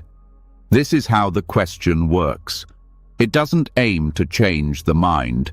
It reveals what is already shifting. It invites you to release the weight of old identities, to stop living by rules you no longer agree with. What am I still holding that was never mine? What defense am I still using for a threat that no longer exists? What identity do I keep performing because I forgot I could stop? These questions are not meant to shame. They are acts of kindness, of presence, of gentle honesty. They remind you that belief is not the same as truth. That story is not the same as being. That you are allowed to change the shape of your inner world. This is the heart of spiritual inquiry. Not to accumulate more knowledge, but to remove what blocks knowing, to dissolve what no longer fits, to stand in the clear space that opens once the illusion is named. You ask quietly, what is no longer true? And then you listen. Maybe you hear silence. Maybe you feel grief. Maybe you notice a memory rise. Whatever comes, you meet it, without rush, without trying to categorize. You sit with the question like a companion, a lantern that reveals what doesn't need to be held anymore. And sometimes the answer won't come in words. It will come in breath, in ease, in the way your shoulders relax for no reason, in the way you stop rehearsing an old argument, in the way you say no with less fear, in the way you stop needing to explain your worth. This kind of insight doesn't arrive through logic. It arises from clarity, the clarity that only silence can provide, the clarity that emerges when you are willing to let the old version of you fall away. You don't need to rush into what is true. You only need to step away from what no longer is. That is enough. That is how you make room. Koan-like inquiry teaches the mind to soften its grip on answers. You stop solving and start seeing. You stop trying to be right and start asking what's real. And in that space, transformation happens, not as force, but as return. You return to a self that is no longer trapped in stories, a self that doesn't need to justify or defend, a self that is curious, not controlling, a self that grows, not by collecting, but by shedding. This practice can be repeated, often. You bring the question into your day, into your breath, into your reflection. And with each asking, you notice a little more space, a little more quiet, a little more honesty. It doesn't require hours of meditation. It requires presence, willingness, the courage to pause and look at what's been living unquestioned. You begin to notice patterns dissolve. Old narratives stop driving your reactions. You don't believe every story your mind offers. You don't fear the unknown in the same way, because you've seen that the known was often just a habit. Let this question live with you. Let it whisper when tension rises. Let it speak when fear returns. Let it guide you back to now. Not to find the right answer, but to remember who you are when you stop believing what is no longer true. As the old stories begin to dissolve and you stop clinging to what no longer reflects who you are, a new spaciousness arises. Not empty, not vague, just honest. There is a quiet inside you now, one that doesn't need to explain itself. You are not lost in confusion, and you are not forcing direction. You are simply here. And from this space, a new kind of guidance becomes available, one that doesn't come from memory or fear or habit, one that doesn't chase or resist. This guidance has always been close.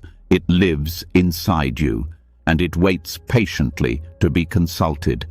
Now is the time to turn toward the inner bodhisattva, not as a distant ideal, not as something above or outside you, but as the most stable part of your own awareness.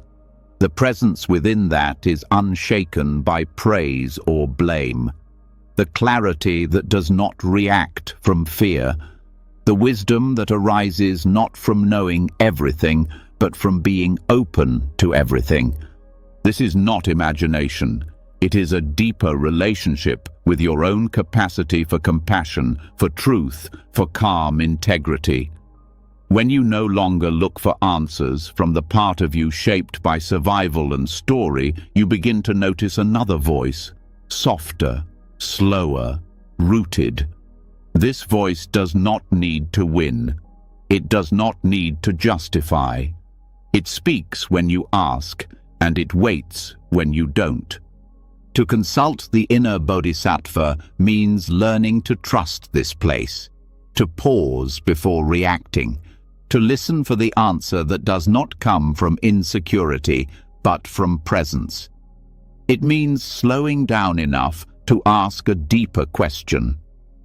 What would the highest part of me say right now? What would clarity choose? What would compassion do? This practice does not make you passive.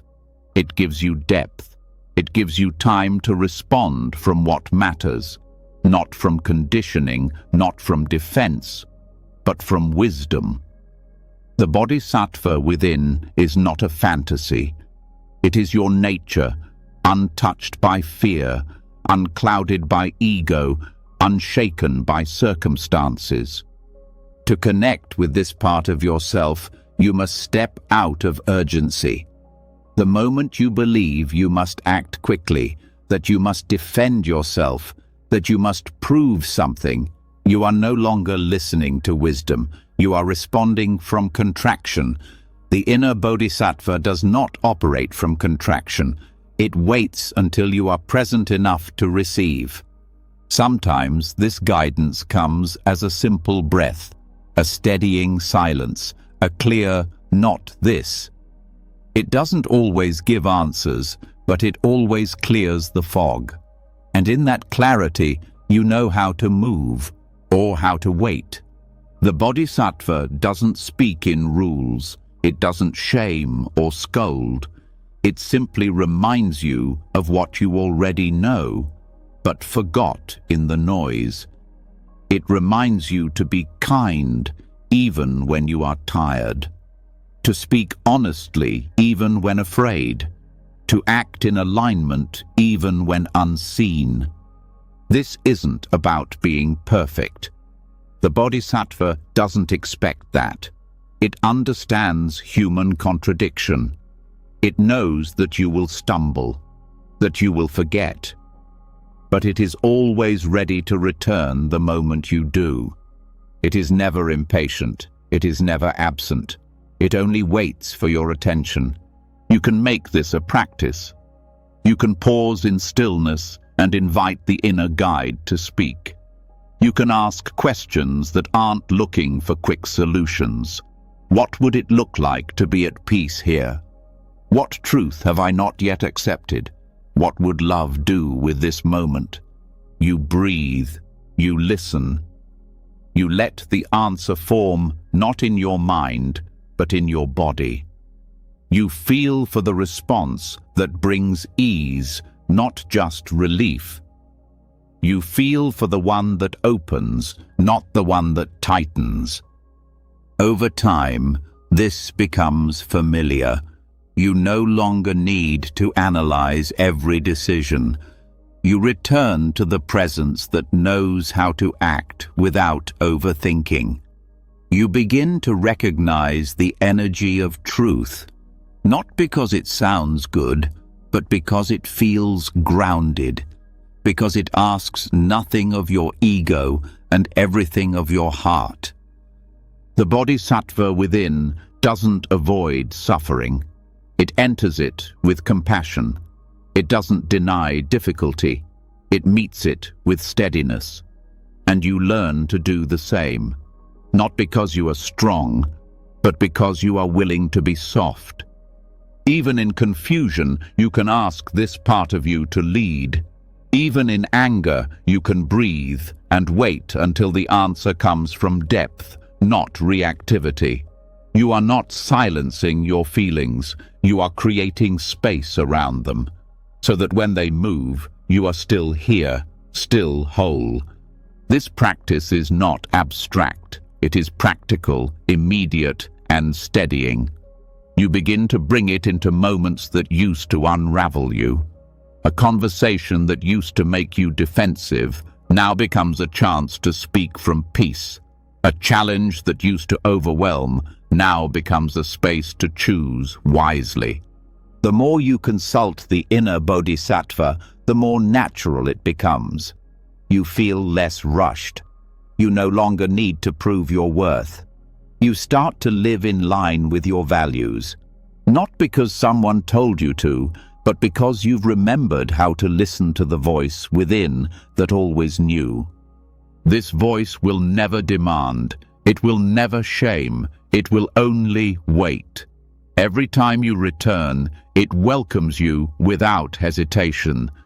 And this is how you begin to live in harmony with yourself. By trusting the guidance that does not rise from fear. By remembering that wisdom doesn't shout. It whispers through presence, through breath, through stillness. So the next time you feel lost, confused, reactive, or uncertain, pause. Ask gently, what would the bodhisattva within me do now? And then wait. Not for approval, not for instruction, but for the quiet shift that says, now you're listening.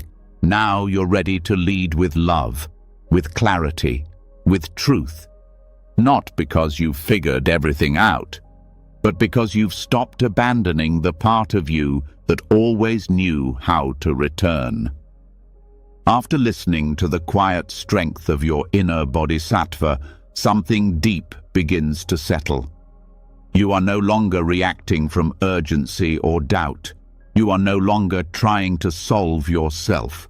The mind doesn't need answers when it feels safe. The heart doesn't grasp when it remembers wholeness. In this space, there is nothing to reach for, nothing to fix. The only thing left is to let go, not out of defeat, but out of wisdom. Not because everything is resolved, but because it doesn't need to be. This is where the final release becomes possible. This is the Dharma of surrender. True surrender is not collapse. It's not turning away. It's the exact opposite. It is full contact with reality without resistance. It is meeting the present moment without needing it to be different. It is opening the hands that were grasping, loosening the mind that was gripping, letting the breath move without trying to shape it. It is choosing peace over control. Surrender before sleep is not laziness or escape. It is the final movement of trust.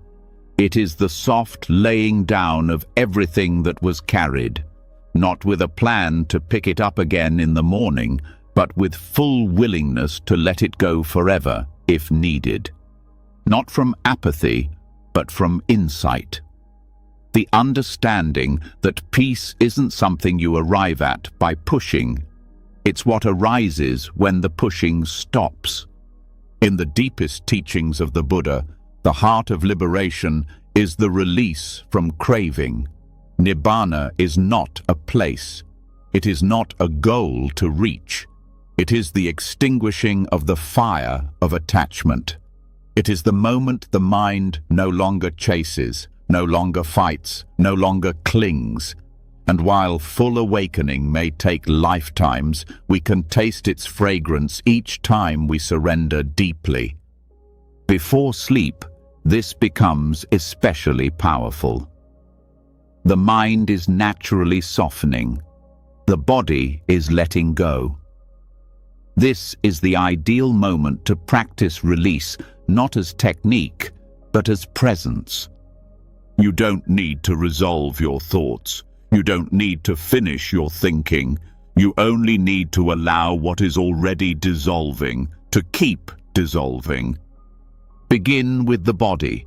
Feel it resting. Feel where it touches the ground or the bed. Notice that gravity is already doing the work. You are being held. Nothing is required of you. Every muscle that relaxes becomes a silent act of trust. Every breath that moves without control becomes a reminder that life is not asking you to manage everything. Then move into the breath. Feel the inhale rise gently. Let the exhale lengthen. Don't shape it. Let it leave on its own. Feel how the breath is already surrendering. Each out-breath is a letting go, not just of air, but of effort, of identity, of needing to be anyone at all. Now bring your attention to the mind. Don't fight thought. Don't try to silence it. Just stop following. Let the thoughts come and go like wind across water. You don't need to hold them. You don't need to name them. You don't need to fix anything they say. They are not you. They are not permanent.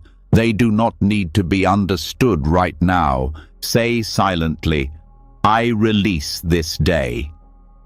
I release this mind. I release this self. These are not dramatic statements. They are gentle permissions. The mind has worked. The heart has felt. The body has moved. And now it is time to return everything to stillness. Surrender is not weakness. It is the highest strength. It is the strength to not cling even to clarity, to not hold even peace too tightly, to not grasp even at understanding. It is the state of resting in what is without needing anything else to happen. And from this resting, something deeper unfolds. A stillness that is not dependent on silence.